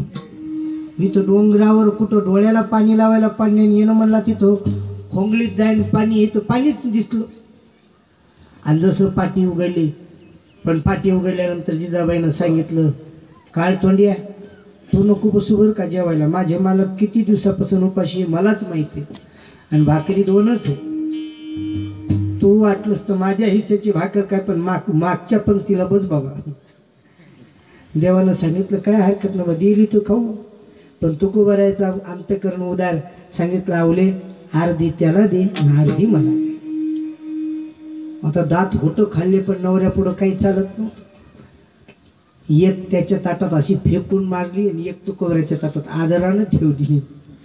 देव म्हणला कुत्र्यासारखं का होईना पण मिळालं ना, फेकून का होईना. जिजाबाईनं पडलेली भाकर काढली आणि कपडा झाकून ठेवला टोपल्यावर.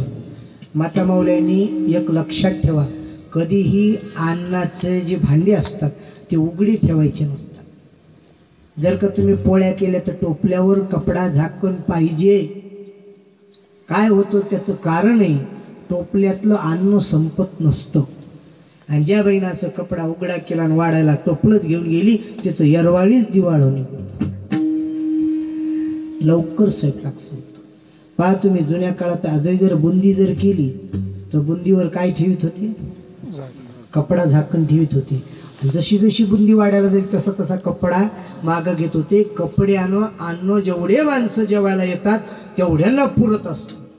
उघड्यावर अन्न नसू नये म्हणून जिजाबाईनं कपडा झाकलेला होता. देव म्हणले, जिजाबाई अरे नुसते भाकरीच का, चटणी कुठे? म्हणले काय तोंड्या खाय ना, आता चटणी लोणचं मागतो. त्या बायकोला जाऊन मागणं, तिथं रुक्मिणी बसलेली, इथं आमचं एकट्याचं घराचं पडलं ना मला मागायला. देवानं सांगितलं, अरे त्या कपड्यात तर काढ काहीतरी असं.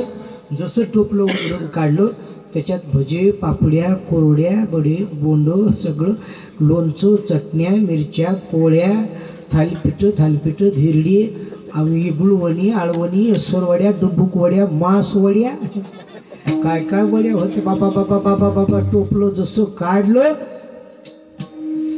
बाई म्हणे जिजाबाईचे तर डोळेच उघडले. ह्या टोपल्यात काय जादू होते का? खालून वरून टोपलं पाहिलं तिनं. नक्की म्हणे ह्या काळ तोंड्याच्या डोळ्यात काहीतरी चमत्कार आहे, यानंच त्या टोपल्याला उघडं पाहिलं होतं आणि तेवढं भरून दिलं. दे म्हणे तुझे काही उपकार नाहीस, नवरा वाट लावली म्हणजे सगळ्या संपत्तीचं वाटोळ केलंस, दिलंस तर काही उपकार नाही. जिजाबाईनं कधीच देवाचा उपकार मानला. 2 जण जेवले महाराज, आणि जेवल्यानंतर जिजाबाई देव परमात्मा जेवले आणि उरलेला प्रसाद जिजाबाईला देवानं सांगितलं, आवले तू बी खाय. म्हणे खाईन ना, माझ्या नवऱ्याचं उष्ट तू हो कम. अरे बाबा माझं खाऊ नको, तुझ्या नवऱ्याचं खाय, पण तू जीवाला तर खाय. म्हणे मी नाही खाणार, आता याच्यात जे काही उरलेले घरी महाद्या आणि इच्छा भुक्कीचीच आहे. माईचा जीव लेकरा, तेवढंच उरलेलं धान्य घरी घेऊन आली. लेकरं माय जेवले आणि तृप्त झाले. आणि जगद्गुरु तुकोबाराय पुन्हा आपल्या भजनाला लागले. राम कृष्ण हरे जय जय राम कृष्ण हरे, राम कृष्ण हरे जय जय राम कृष्ण,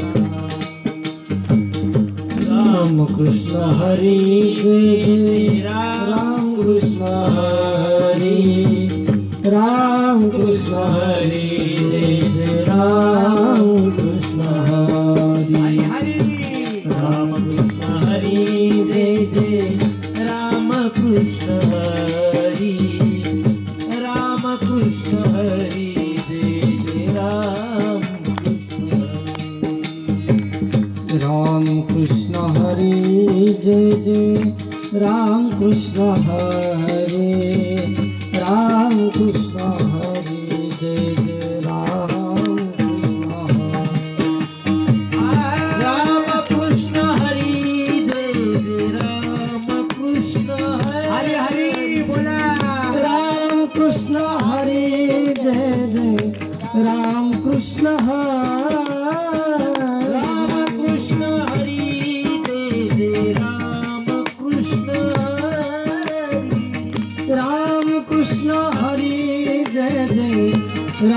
कृष्ण हरी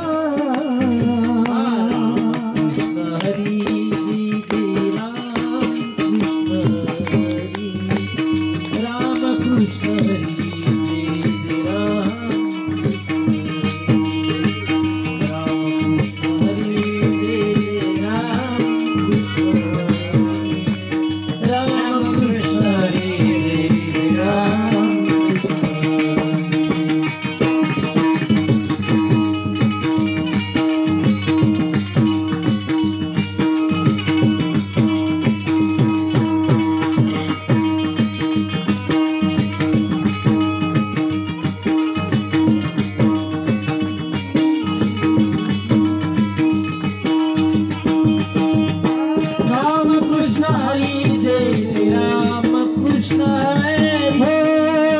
कृष्ण हरी जय जय राम कृष्ण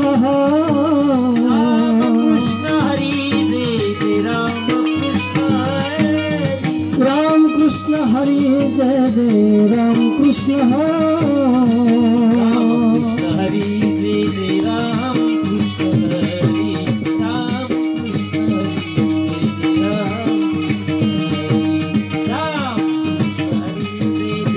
कृष्ण हरी राम कृष्ण हरी राम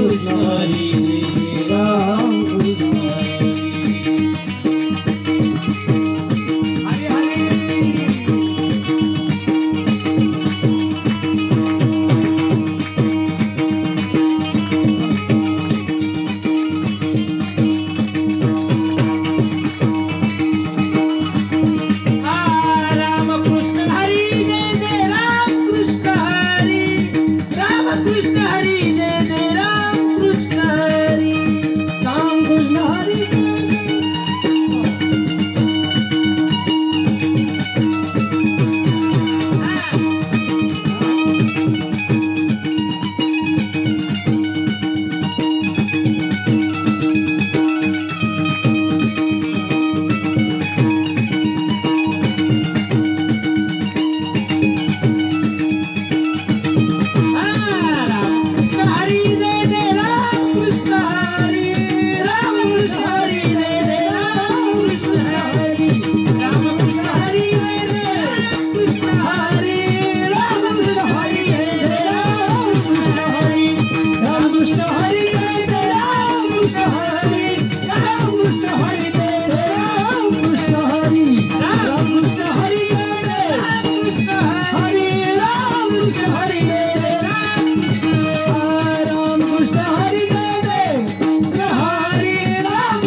जगद्गुरु तुकाराम महाराज की जय।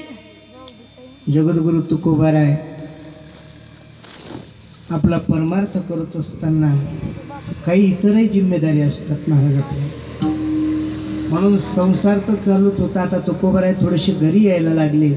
जिजाबाई तुकोबारायच्या खाण्यापिण्याची व्यवस्था, तुकोबाराय जिजाबाईच्या बापानं एक जिजाबाईला म्हैस घेऊन दिली.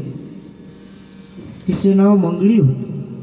त्या मंगळीचं दूध पाणी विकायचं, त्याच्यावर जे काही 2 पैसे मिळतील त्याच्यातून तुकोबारायला जेव खाऊ घालायचं. पण तुकोबाराय भजन करत असताना गावातले काही कर्तव्य निभावत होते महाराज. संत जरी होते तरी गावाच्या दृष्टीनं, गावाच्या मंदिरात जर कोणी एखादा अतिथी आला तर त्याला विचारायचे, बाबा कुठून आले, जेवणाची काय सोय नसेल तर चला घरी. आता घरी काय पंचपक्वान्न नव्हतं, तरी पण तुकोबारायला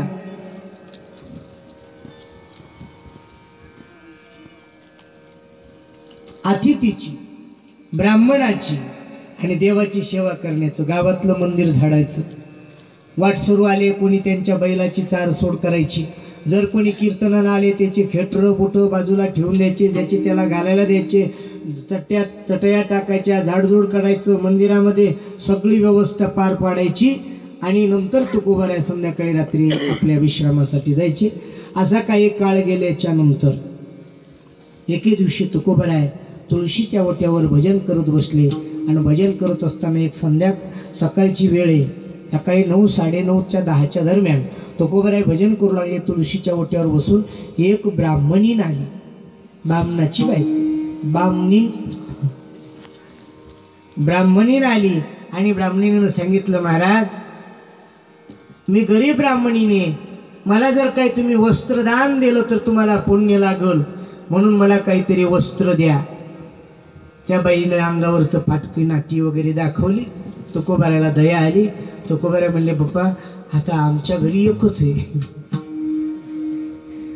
पण तरी पण ह्या म्हणे ती आवली पलीकडच्या परसात आंघोळ करायली. जुन्या काळात आंघोळ करण्याच्या घराला काय म्हणत होते? नाहनी. आणि नाहनी कुठं असायची? परसात. मग त्या नाहनी त्या परसामध्ये हळूच म्हटले तुकोबाराय, त्या परसात तिथं ती नाटी दिसते त्या नाहनीवर.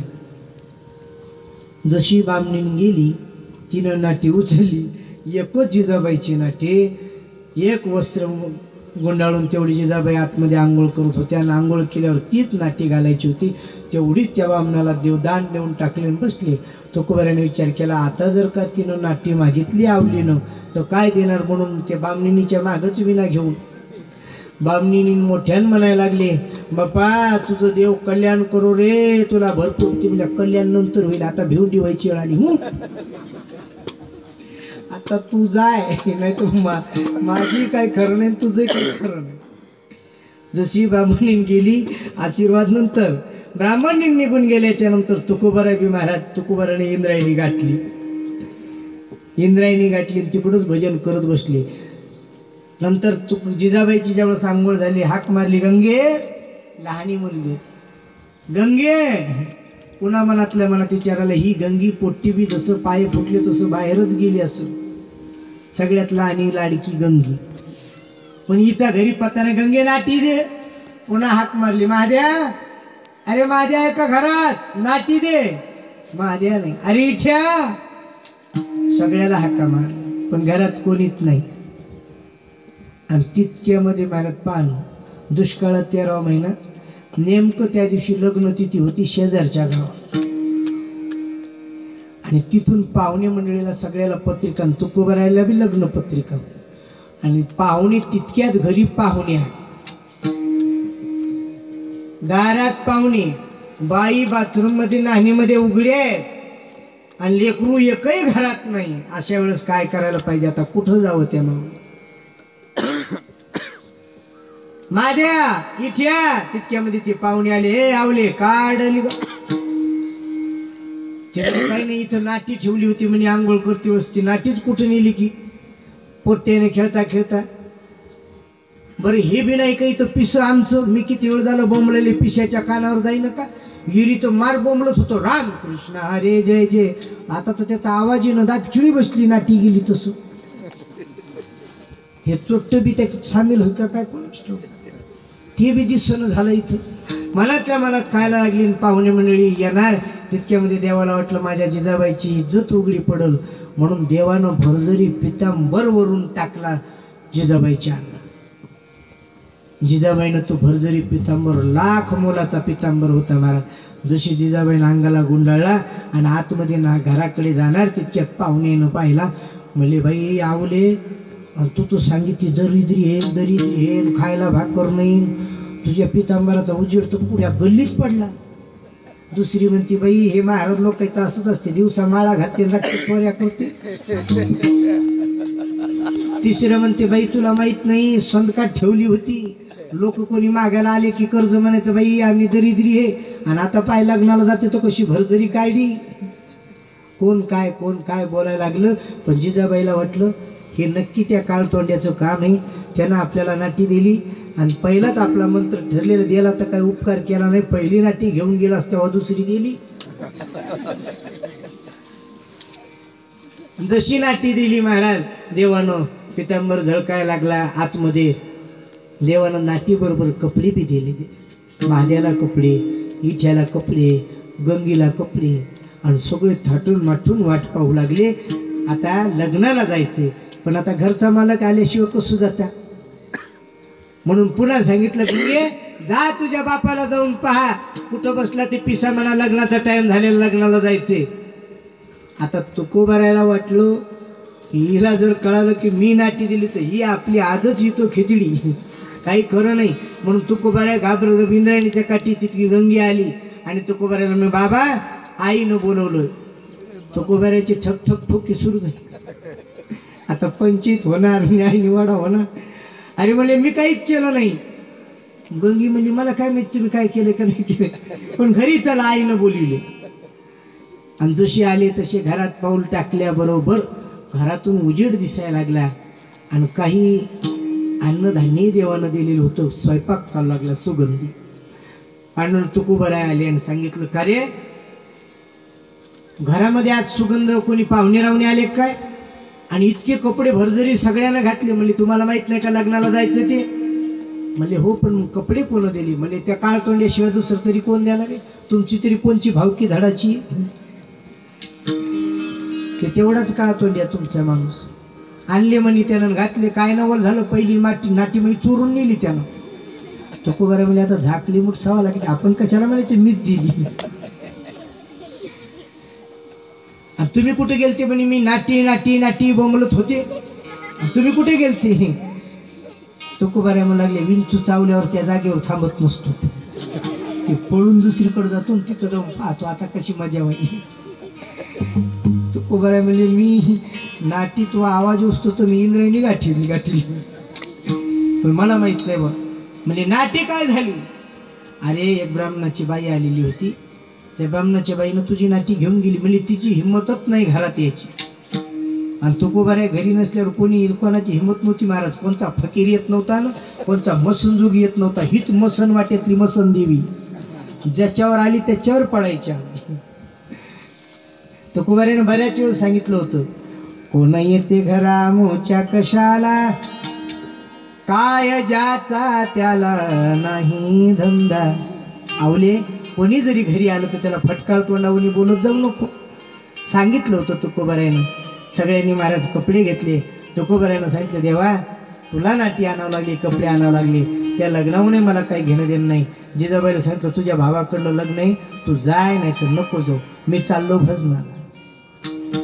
आणि गावात गेले, तितक्यामध्ये एक दिंडी आली. त्या दिंडीमध्ये काही वारकरी जेऊ घालायचे होते, स्वयंपाक करायचा होता, काही वाढायचं होतं. सगळ्या वारकऱ्याची दिंडी जेऊ घातली. दिंडी पंढरपूरला निघून गेली आणि जवळच 9 लाख उमरा नावाचं गाव होतं. 9 लाख उमरा माहिती आहे ना, काल शब्द गेला पण तुमच्या ध्यानात आहे की नाही कोणास ठाऊक. 9 लाख उमऱ्यामध्ये तुकोबारायची मोठी, आपलं विश्वंभर बाबाची मोठी सून होती, हरीची पत्नी गरोदर होती. तिकडं ती धारातीर्थी पुण्याच्या राजाकडं जे 2 मुलं गेली ते विश्वंभर बाबाचे, हरी आणि मुकुंदा. त्याची हरीची पत्नी 9 लाख उमऱ्याची पोरगी होती. तिथं बाजारला लोक जाऊ लागले. काही लोकांनी तुकोबारायला सांगितलं काय तुका काय करायला, म्हणजे काही नाही, चलतो का बाजाराला, म्हणजे चला. तुकोबारायला सोबत घेऊन जायचे. तिथं बैलाचं चारा पाणी करायला लावायचे, पालं ठोकायला लावायचे, बाजारातली जागा साफ करायला लावायची आणि पुन्हा गठ्ठे बांधायला लावावं लागायचे आणि पुन्हा सोबत घेऊन यायचे. 1 रुपया नाही रे, कोणी काम सांगायचं तुकोबारायला. लहान्या लेकरापासून ते म्हाताऱ्या माणसापर्यंत तुका शेट इकडे या म्हणायला तुका शेट म्हणायचे, पण पुरं घर झाडून घ्यायचे. अजूनही आपल्या तिकडं असते प्रथा. एके दिवशी तुकोबाराय बाजाराला जात असताना एक काठी टिकीत एक म्हातारी बाई होती, ती बाजाराला निघालेली होती. का रे म्हणे तू तुका शेट आहे का, म्हणे हो बाप्पा, म्हणे तू चांगला तरुणा बांधे, मी म्हातारी झाले, बाजार 3-4 किलोमीटर आहे, माझ्याच्यानं काही चलणं होईना, तू एक काम कर, एवढा माझा तेलाचा नळ, जुन्या काळात तेलाला कॅनी नव्हत्या, शिश्या नव्हत्या, काय होते तेल ठेवायला, नळे नळे. गाडीला तेल कशा ठेवीत होती, बुदल्यात घालायला ती नळ्यात तेल असायचं, नळे असायचे तेलाला आणि त्या नळ्याला मस्त बांधायचं. आजकाल बैलगाड्याला दिसत नाही, आता बैलगाड्या घासतच नाही तर दिसत सगळा माल ट्रॅक्टरने येतो, ट्रॅक्टरने जातो. त्या नळा द्यायला म्हातारीनं सांगितलं बापा हे पैसे आणि हे माझं एवढं तेल घेऊन ये बरं, तू चालला असतं बाजारात. तुकोबारानं ते नळा घेतला, बाजारात गेले, तेल आणलं आणि सगळ्या बाजाराच्या लोकांची सगळ्या बाजारातल्याची सेवा केली आणि परत वापस आले. म्हातारीचा नळा म्हातारीला देऊन टाकला. दुसऱ्या दिवशी दुसरे पुन्हा लोक आले, म्हणजे चालायचं का तुका सेठ बाजारला? म्हणजे चला. त्या म्हातारीनं आठ आठवड्यानंतर ज्यावेळेस दुसरा बाजार आला त्यावेळेस तिनं तोपर्यंत सगळ्या गावात केलं, बाई ते तुका शेठ आहे ना, त्याच्या हातानं जर का तेल आणलं ना, माझं 8 दिवसाचं तेल 1 महिना गेलो, अजून तेल संपलं नाही, इतकी त्याच्या हातात बरकत आहे. आणि बायाला कळाल्यावर मग काय विचारायचं. ज्या दिवशी तुकोबाऱ्या बाजाराला निघाली सगळी नळीच नळी रस्त्यानं. तुका शेठ एवढा नळा, तुका शेठ एवढा नळा, सगळे नळीच नळी अडकिले. आता तुकोबाऱ्याच्या हातात सुद्धा जागा नाही तर तुकोबाऱ्याने अशी हात पसरली, इकून नळी, काही न गळ्यातही नळी अडकून दे, काही न कमराला नळी बांधली, सगळे नळीच नळी. आता तुकोबाऱ्याने विचार केला, पण पैसे कोण किती दिले? आता देव जाणे. तेलावाल्याच्या दुकानात गेले आणि तेलावाल्याला सांगितलं, बाबा याच्यात सगळ्यात तेल भर. म्हणले पैसे? म्हणजे मला माहित नाही, हे एवढे पैसे आणि तेल भर. देवानं एवढं काम केलं की जसं जसं ज्या बाईनं जेवढे पैसे दिले तेवढंच नळ्यात तेल भरलं. आणि जशी गाडी आली ते तुकोबाऱ्याचा विनान चिपळ्याच्या बाजूला सगळी नळ्याचीच गाडी. प्रत्येक बाई रस्त्यावर उभी, आला का नळा घ्या, आला का नळा. एक दोघी बायानं सांगितलं, बाई तू नवरा, आपण जिजाबाईला जाऊन सांगितलं, तो नवरा पाहिलं कसा पोत्राच दिसायला. आवली आली, पाहिलं, बापा म्हणे काय कमी झाली. घरी तर म्हणे काडीचं काम करू लागत नाही, तो सगळ्या लोकांचं नळे आणू लागायला काय तेल काय, अरे शोभत का हो, अरे कसं दिसतं हे, एखादा बैल बरा एवढं वजन टाकलं ना, जी नळी घेतली की ती फेकून. जिजाबाईनं अंगावरची नळी. बाया पट आले आपापली नळी. बाई म्हणे आजपासून तुझ्या नवऱ्याला काम नाही सांगणार. बाई खमंग होती म्हणून जमलं, नाही तर तुकोबाऱ्याकडून अजून काय काम करून घेतलं असतं देऊतल्या लोकांनी. देव जाणे बा. तुकोबाऱ्यानं सगळ्याच्या नळाला ते मला तेला आणून दे, सगळ्याच्या नळामध्ये जेवढे नळे जेवढे पैसे तेवढेच तेल दिलं. आणि तेल दिल्याच्या नंतर एके दिवशी जगद्गुरु तुकोबाराय सकाळीच उठले. नित्यक्रम असायचा काकडा झाला की घरी यायचं, स्नान पूजा करायची, थोडंफार असलं तर काही खायचं, पुन्हा मंदिरात जायचं, दिवसभर भजन करायचं. आणि वाटलं तर भामचंद्र भंडाऱ्या घोरवडीश्वर डोंगरात जातं, पुन्हा संध्याकाळी यायचं. 4 ते 5 प्रवचन नित्य असायचं. 4 ते 5 प्रवचन झाले की हरिपाठ झाले की पुन्हा कीर्तन, पुन्हा जागा. एके दिवशी तुकोबाराय सकाळी झोपेतून उठल्याबरोबरच बायको म्हणते, ऐकलं का? ते म्हणे आज काय? ते म्हणे आज सोमवार आहे. म्हणजे तसं नाही, आज काय? भाद्रपद महिना चालू आहे, सोमवार आहे, प्रतिपदा तिथी आहे आणि भाद्रपद महिना चालू आहे वद्यातला. मग आज काय असं? गणपती बसेल असेल नाही काय असं? भाद्रपद महिना चालू आहे, वद्य भाद्रपद. मग काय असतं त्या दिवसात? गणपती बसत. काय असतं मावल्या हो पुरुष मंडळी? अरे पित्तरपाठाचा महिना. पंढरीनाथ भगवान की जय. पित्र जिजाबाई म्हणली आज प्रतिपदा आहे, सोमवार दिवस आहे आणि तुमच्या बापाचे पित्र आहेत म्हणे. पित्र घालायचेत काहीतरी सामानानं दुकानाहून. तुकोबाराय म्हणले, आवले सामानाला पैसे नाही. म्हणजे काही आणा. बरोबर जशी निघाले तुकोबाराय म्हणले, काहीतरी भाजी गिजी आणू, शिजून पित्रायला खाऊ. पित्रायला कुरड्या, भजन, पापड, कढी, येसरवड्या. हे कोण्या ग्रंथात अजून तर मला काही कळलं नाही. पित्राला एवढं जेवण लागलं.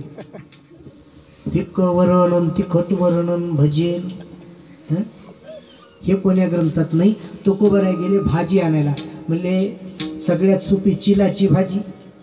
कोणाच्या वावरात सापडती तांदूळज्याची भाजी, पाथर्याची भाजी, कुठेही सापडते. म्हणून ती भाजी आणायला जसे तुकोबराय गेले तसे त्या तुकोबरायनं गदेहूच्या बाहेर आल्याबरोबर एका बाबाचा एका मोठ्या शेतकऱ्याचा गहू सोंगू लागले. आणायला गेलेत भाजी, तिथं गहू सोंगू लागले. तितक्या सोंगणाऱ्यानं हाक मारली, ओ तू कसे कुठं चालले? म्हणजे भाजी आणायला चाललो. काय? म्हणजे आमच्या घरी पित्र आहेत. म्हणजे जाता येईल ना. मग एवढी काय गडबड आहे? पित्र दुपारी 2 वाजता या इकडं गहू सोंगू लागा. काय हरकत नाही. देला विनांचे पुळे ठेवून लागले गहू सोंगायला. गहू सोंगायला लागले तरी इमानदारीनं सोंगू लागले. सगळी रोजाची होती. आणि तू कोबऱ्याच का उधाडं घेतलं. कासराभर पात पुढं कोणाची सोंगण्यामध्ये तू कोबरायची. बाकीच्या मजुरानं घालायला ढेकळं घालायला सुरुवात केली. हे वैना माग एक दिवस आला आणि कासराभर पुढं चालला. बाकी मालकाचा मार खाऊ घालतो काय. मग तू कोबऱ्याला मनातून असं वाटायचं मी या शेतकऱ्याचा गहू काढून देऊन लवकर जाईल. पण बाकीची मजूर तू कोबऱ्याला करता की नाही मावले असं खाता की नाही खडी. तसं तू कोबऱ्यानं ढेकळं मला मागं पाहिलं. असू द्या म्हणे. दिवसभर गहू सोंगला. दिवसभर इकडे देवाला चिंता पडली. माझ्या तुकोबाच्या बापाची पित्रे म्हणजे माझे पित्रे.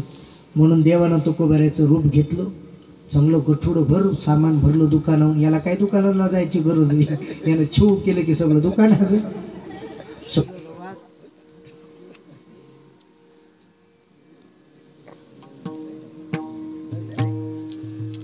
राधे राधे गोविंद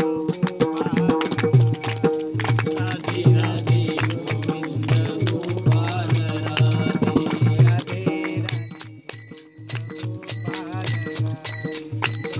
राधे गोविंद गोपाल गोविंद राधे गोपाल गोविंद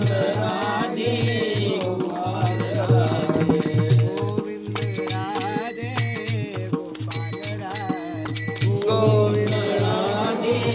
गोपाल राधे राधे राधे राधे राधे गोविंद गोपाल राधे राधे राधे गोविंद गोपाल राधे राधे राधे गोविंद गोपाल राधे राधे राधे गोविंद गोपाल राधे गोविंद राधे गोपाल राधे गोविंद राधे गोपाल राधे गोविंद राधे गोपाल राधे गोविंद राधे गोपाल राधे राधे राधे गोविंद गोपाल राधे राधे राधे गोविंद गोपाल राधे.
गोपाल कृष्ण भगवान की जय हो.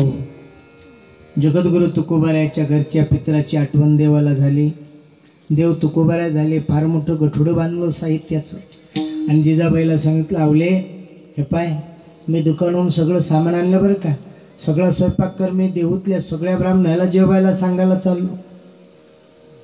जिजाबाईला पहिल्यांदा तर नवलच वाटलं. म्हणे यानं एवढं गठुडं का चोरून आणलं काय, की 1 रुपया खिशात नाही, आणि एवढं तांदूळ, तूप, साखर, रवा, मैदा, जे काय लागतं ते पितराच्या साहित्याचं सगळं सामान आणलं. नवल वाटायला लागलं. जिजाबाईला काय सांगितलं, तू नवल करू नको, मी ब्राह्मण सांगायला जातो. देव ब्राह्मण सांगून आले, आमच्या घरी पितराचं जेवण आहे हो, या. काही लोक म्हणायला लागले, बाप्पा याचं काय खरं आहे, लबाडाचं अवतन, जेवल्याशिवाय खरं नाही म्हणे, याच्याच घरी खायला नाही, हे काय आम्हाला खाऊ घालणारे. काही लोक टोचून बोलायला लागले. काही लोक म्हणायला लागले, नाही रे बाप्पा, त्याच्या पाठीमागं देव आहे, काय करील सांगता येत नाही. काही लोक म्हणायला लागले, अरे यानं पुन्हा एकदा कर्ज काढला असेल, कर्ज काढून मला घृतम विनम कृत्वा घृतम पिबेत, याला खायची चाड आहे, यानं कर्ज काढून जेवण म्हणील असेल.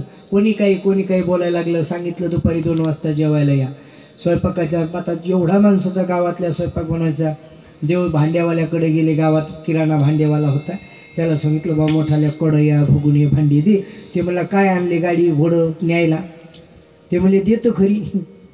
त्यानं 4-5 कढया, 4-5 बघुनी, मोठाले बकीट, 10, 15, 20 टोपले सगळे एकात एक ठेवले. यानं जे खालून हात घातला की आलादच घरी नेले. ते किराणा भांड्यावाल्याला अटॅकच आला. म्हणजे ढोर आहे का माणूस आहे, एवढे भांडे घेऊन चालाय. अरे त्यानं गिरी गोवर्धन नुसता करंगड याला भांडे उचलायला काय, भांड्याला म्हणल्याबरोबर तर भांडे गलीनच पळायला. घरी आले, स्वयंपाक केला. रुक्मिणी साहेबाला सांगितलं, तुमच्या जेवढ्या दाशी आहेत, रिद्धी सिद्धी सगळ्या जणी स्वयंपाकाला बोलवा, माझ्या तुकाचे तो पितृ आहेत. महाराज रुक्मिणी साहेब जिथं स्वयंपाकाला, ते अन्न कसं झालं असेल आपल्यासारखं का, आमटीत मीठ नाही, रस आंबट खट नाही का, भजे तेल कट, असं काही तसं नव्हतं. रुक्मिणी साहेब होत्या स्वयंपाकाला. उत्कृष्ट सुंदर आणि चवदार असं जेवण बनवलं आई साहेबांनो. आणि दुपारी परत देव बोलवायला गेले, चला जेवायला, चला जेवायला, चला जेवायला. सगळेजण आले. सवाष्ण ब्राह्मण जेवू घातले तुकोबारायानं पित्राला. सवाष्ण म्हणजे पत्नी सहित ब्राह्मण. आणि ज्यावेळेस बाया जेवल्या आणि जाऊ लागल्या, पाण्याचे विडे दिले. आणि विडे दिल्यानंतर दक्षिणा देऊ लागले. तुकोबाराय आणि आवली देवरूपी तुकोबाराय आहेत बरं का. आणि खरे तुकोबाराय तर गहू सांगायला उदाडा घेतलंय. देवरूपी तुकोबाराय आवली विडे देऊ लागले. पण जाता जाता बाया म्हणल्या, बाई तुझी आतापर्यंत लई दैन झाली, खूप दैन झाली बाई, परंतु आता तुझं नशीब चांगलं सुरू झालं बरं काय. आता तुला काही चिंता करायचं काम नाही. तुझ्या नवऱ्यानं चांगलं संसारात ध्यान दिले, लक्ष दिले बाई. आता तू काही घाबरू नको. पहिलं भलतंच बडबड केलं, आता काही नवऱ्याला बोलत जाऊ नको, आणून सवरून देतो, फक्त तुला करून घालायचं. आता काही भांडत जाऊ नको. आलेल्या बामणींनी सांगू लागले. जिजाबाई म्हणली, बाई झालंय तर खरी, आता कोणता देव पावलाय कोणाच ठाऊक म्हणे. नक्की मग भैरवनाथ पावला असेल म्हणे, मै भवानी पावली असेल, पण तिनं माझा विठ्ठल पावला असेल असं नाही म्हणे. तिनं सगळ्या दुसऱ्या देवाचे नाव घेतले. गलीचा मसोबा म्हणला होता मला, तो बरं करी, पण विठोबा नाही म्हणला, विठोबाचं नाव नाही घेतलं. नक्की महाभैरवनाथ पावला, नाही तर भवानी पावली, अशी सगळ्या दुसऱ्या देवाची नाव घेतली. बाया म्हणल्या, बाई कोणचा का देव पावन, पण तुझ्या नवऱ्याचा स्वभाव ठिकाण्यावर आला, आता डोकं ठिकाण्यावर आहे, आता संसाराला चांगला लागला, चिंता करू नका, आम्ही येतो. सगळे गेले. तुकोबाराय म्हणले, देवरूपी तुकोबाराय म्हणले, हे पाय आवले, आता तू काय कर, घरातले भांडे आवर, मी जे किरायानं भांडे आणलेले ना ते किराया बी देतो आणि भांडे देऊन येतो. म्हणजे तुम्ही जेवून घ्या. म्हणजे आताच नाही जेवत, संध्याकाळी निवांत आपण दोघे जण जेवण करू. भांडे घेतले देवानं, इंद्रायणीत नेले, घासून दिले. भांडेवाल्याचे भांडे घासावं लागते. इंद्रायणीत एकटाच पट्ट्या भांडे घासायला, नुसता भगुण्यात हात फिरलं की भगुन गुर्र पाण्यात धुवूनच वर यायचं. त्याला काय देवाला. कढईमध्ये आपोआपच घासण्या फिरू लागल्या, इकडून तिकडून तिकडून इकडं, बटन दाबल्यासारखं काम. सगळे भांडे इंद्रायणीत आपोआपच उड्या टाकल्या, निर्मळ होऊन आले. म्हणजे जा दुकानात, सगळे भांडे दुकानात. ज्याचे त्याला पैसे दिले, भांडे दिले, आणि देव तिकडून तिकडे अदृश्य झाले. जिजाबाई वाट पाहत बसली, अजून कशी आली नाही, जेवायची राहिली अजून कशी आली नाही. आणि संध्याकाळ झाली, सगळा गहू सोंगणं झाला. त्या गहू सोंगणाऱ्या मालकानं 4 पेंड्या तुकोबारायला 4 पेंड्या दिल्या. दिवसभर गहू सोंगल्यामुळं गव्हाच्या 4 पेंड्या. तुकोबारानं त्याची सगळा भारा बांधला, डोक्यावर ठेवला आणि घरी येऊ लागली. घरी येता येता तुकोबाराय एका जंगलाचा रस्ता थोडासा आणि एका झाडावर मोहळू बसलेलं होतं, ती बी आग्या. आता गहू कधी सोंगलेला नाही, कसा न्यायचा ते माहित नाही. ठुस्या ठेवल्या पुढं आणि बुडं केले माग. आणि जसे चालले भजनाच्या नादात एक ठुसी गेली आणि आग्या मोहळात धडकून आली. जशी आग्या मोहळात गेली ठुसी, आग्या मोहळ उठलं कडकडून तुकोबारायच्या अंगावर पडलं. आग्या मोहळ होतं ते. तुकोबारायच्या ध्यानात आलं, ह्या माश्या नाहीत, हे पित्र आलेले आहेत आज जेवायला, माझे पित्र. मग तुकोबाराने एकही माशी हाणली नाही. म्हणले बाबा पोटभर जेवा रे, पोटभर रक्त प्या, काय प्यायचं ते प्या. मी काही तुम्हाला पित्राला आज जेवण घालू शकलो नाही. कडकडून देवाला वाटलं तू क्या येडाच रे बाबा, तू माश्या कुठं पित्र असता का रे. म्हणून देव आले. देवानं तुकोबारायच्या पाठीवर थाप मारली, सगळ्या माशाचं विष उतरलं. आणि तुकोबाराय पहिल्या आनंदामध्ये घरी आले. आणि जिजाबाई आवले आवलीनं आतूनच म्हणले, जे दुपारचं काळं तोंड केलं मला वाटलं सुधारले काय की तुम्ही. सगळे गाव जेवून गेलं तरी जेवायचा पत्ता नाही, अजून मी उपाशी. कुठे गेलते. म्हणजे बाप्पा दिवसभर गहू सोंगला, नेपाई आता 4 पेंडी आणल्या, ह्याच्या ठुस्या कूट, त्याचे गहू काढ, त्याचं दात्यावर भरड, त्याच्या कन्या कर आणि पित्राला खाऊ घाल आणि मला जेवू. म्हणे आता तो दुपारपर्यंत चांगला होता, गांजा गिंजा हल्ला काय, सगळं गाव जेवू घातलं. आता म्हणे मला जेवायला येतो ना, आता म्हणतो का स्वयंपाक करून कन्या भरडून हे गहू घे ठुस्या कुठून, आता काय करायचंय. म्हणे हो काय बोलायले तुम्ही. म्हणजे काय बोलायला म्हणजे 4 पेंडे आणल्यात म्हणे, एवढ्यात पित्र जेवू घाल. अहो आपण दिवसभर पित्र जेवू घातले ना. म्हणजे मी नाही तर कोण का, मी आणले का. मग सामान आणलं, भांडी आणले, किराणा आणला, सगळं गाव जेवून गेलं. आणि तुम्ही म्हणले की मी आता जेवायला येतो म्हणून गेले ना, आता अशी आले 4 गावाच्या पेंड्या करून, आता म्हणते दळून पुन्हा कन्या कर. आणि एवढा स्वयंपाक, अजून स्वयंपाक सरला नाही घरात आहे, चला जेवायला. जशी तुकोबाराय आतमध्ये आले, तुकोबारायनं पाहिलं, देवा माझ्यासाठी तू आज आमच्या घरचा नोकर झालास, म्हणून मनामध्ये दुःख वाटलं, पण तू सगळ्याला जेवू घातलं. आता तुला जर प्रेम असेल तर माझ्यासोबत जेवायला ये. म्हणून तुकोबारायनं पांडुरंग परमात्म्याचं जसं स्मरण केलं तसे परमात्मा धावून आले. ज्या रूपामध्ये तुकोबारायनं पित्र पार पाडले देवानं, तेच रूप तुकोबाराय म्हणले त्याच रूपात माझ्यासोबत जेवायला बस. आता 2-2 तुकोबाराय दिसल्यामुळे जिजाबाईचं तर फ्यूज उडाला. म्हणजे हे काय भानगड झाली. आता ह्यो हे काय, ह्यो हे खरा. दिवसभर सोबत होता तो कराय का ह्या आता आलेला कराय. जिजाबाईले बाई बाप्पा या नक्की या काळ तोंड्यानं काहीतरी काळं केलं. तुम्ही तुमचे पहिले जेव्हा म्हणे, मी उरलं तर काही नाही तर तशीच झोपी जाईल. देवानं सांगितलं, असली रूपामध्ये आले. म्हणे मी पांडुरंग आहे, माझं तू काय. आता तरी जेवावले, 3 जण मिळून जेवले मोठ्या थांत्रामध्ये. आता श्रीमंत श्री जगद्गुरु तुकोबाराय. आणखी नाही सगळ्या लोकांना असा चमत्कार वाटायला लागला की तुकोबाराय एवढी कशी भक्ती करतात, देव त्यांच्या मागे पुढे करतो, त्यांची कामं करतो, मग आमची कामं देव काय करत नाही. पण तसं तुकोबाराय म्हणाले, बाबा तुम्ही जशी देवाची भक्ती करा तसं देव तुमचं काम करणार आहे. म्हणून आता तुकोबारायची कीर्ती, तुकोबाराय एक फार मोठे चमत्कारिक संत आहेत. तुकोबारायच्या सोबत देव मिरवतो. तुकोबाराय उत्कृष्ट कीर्तनकार आहेत. तुकोबाराय उत्कृष्ट असे फार मोठे महान भगवत भक्त आहेत, देवाचे लाडके भक्त आहेत. अशी कीर्ती पसरायला लागली. आणि ही कीर्ती काही लोकांच्या कानावर गेली, त्याच्या तळपायाची आग मस्तकाला गेली. आता कोणाकोणाची आग मस्तकाला गेली त्याचं चरित्र आपण उद्याच्या कथेत पाहू.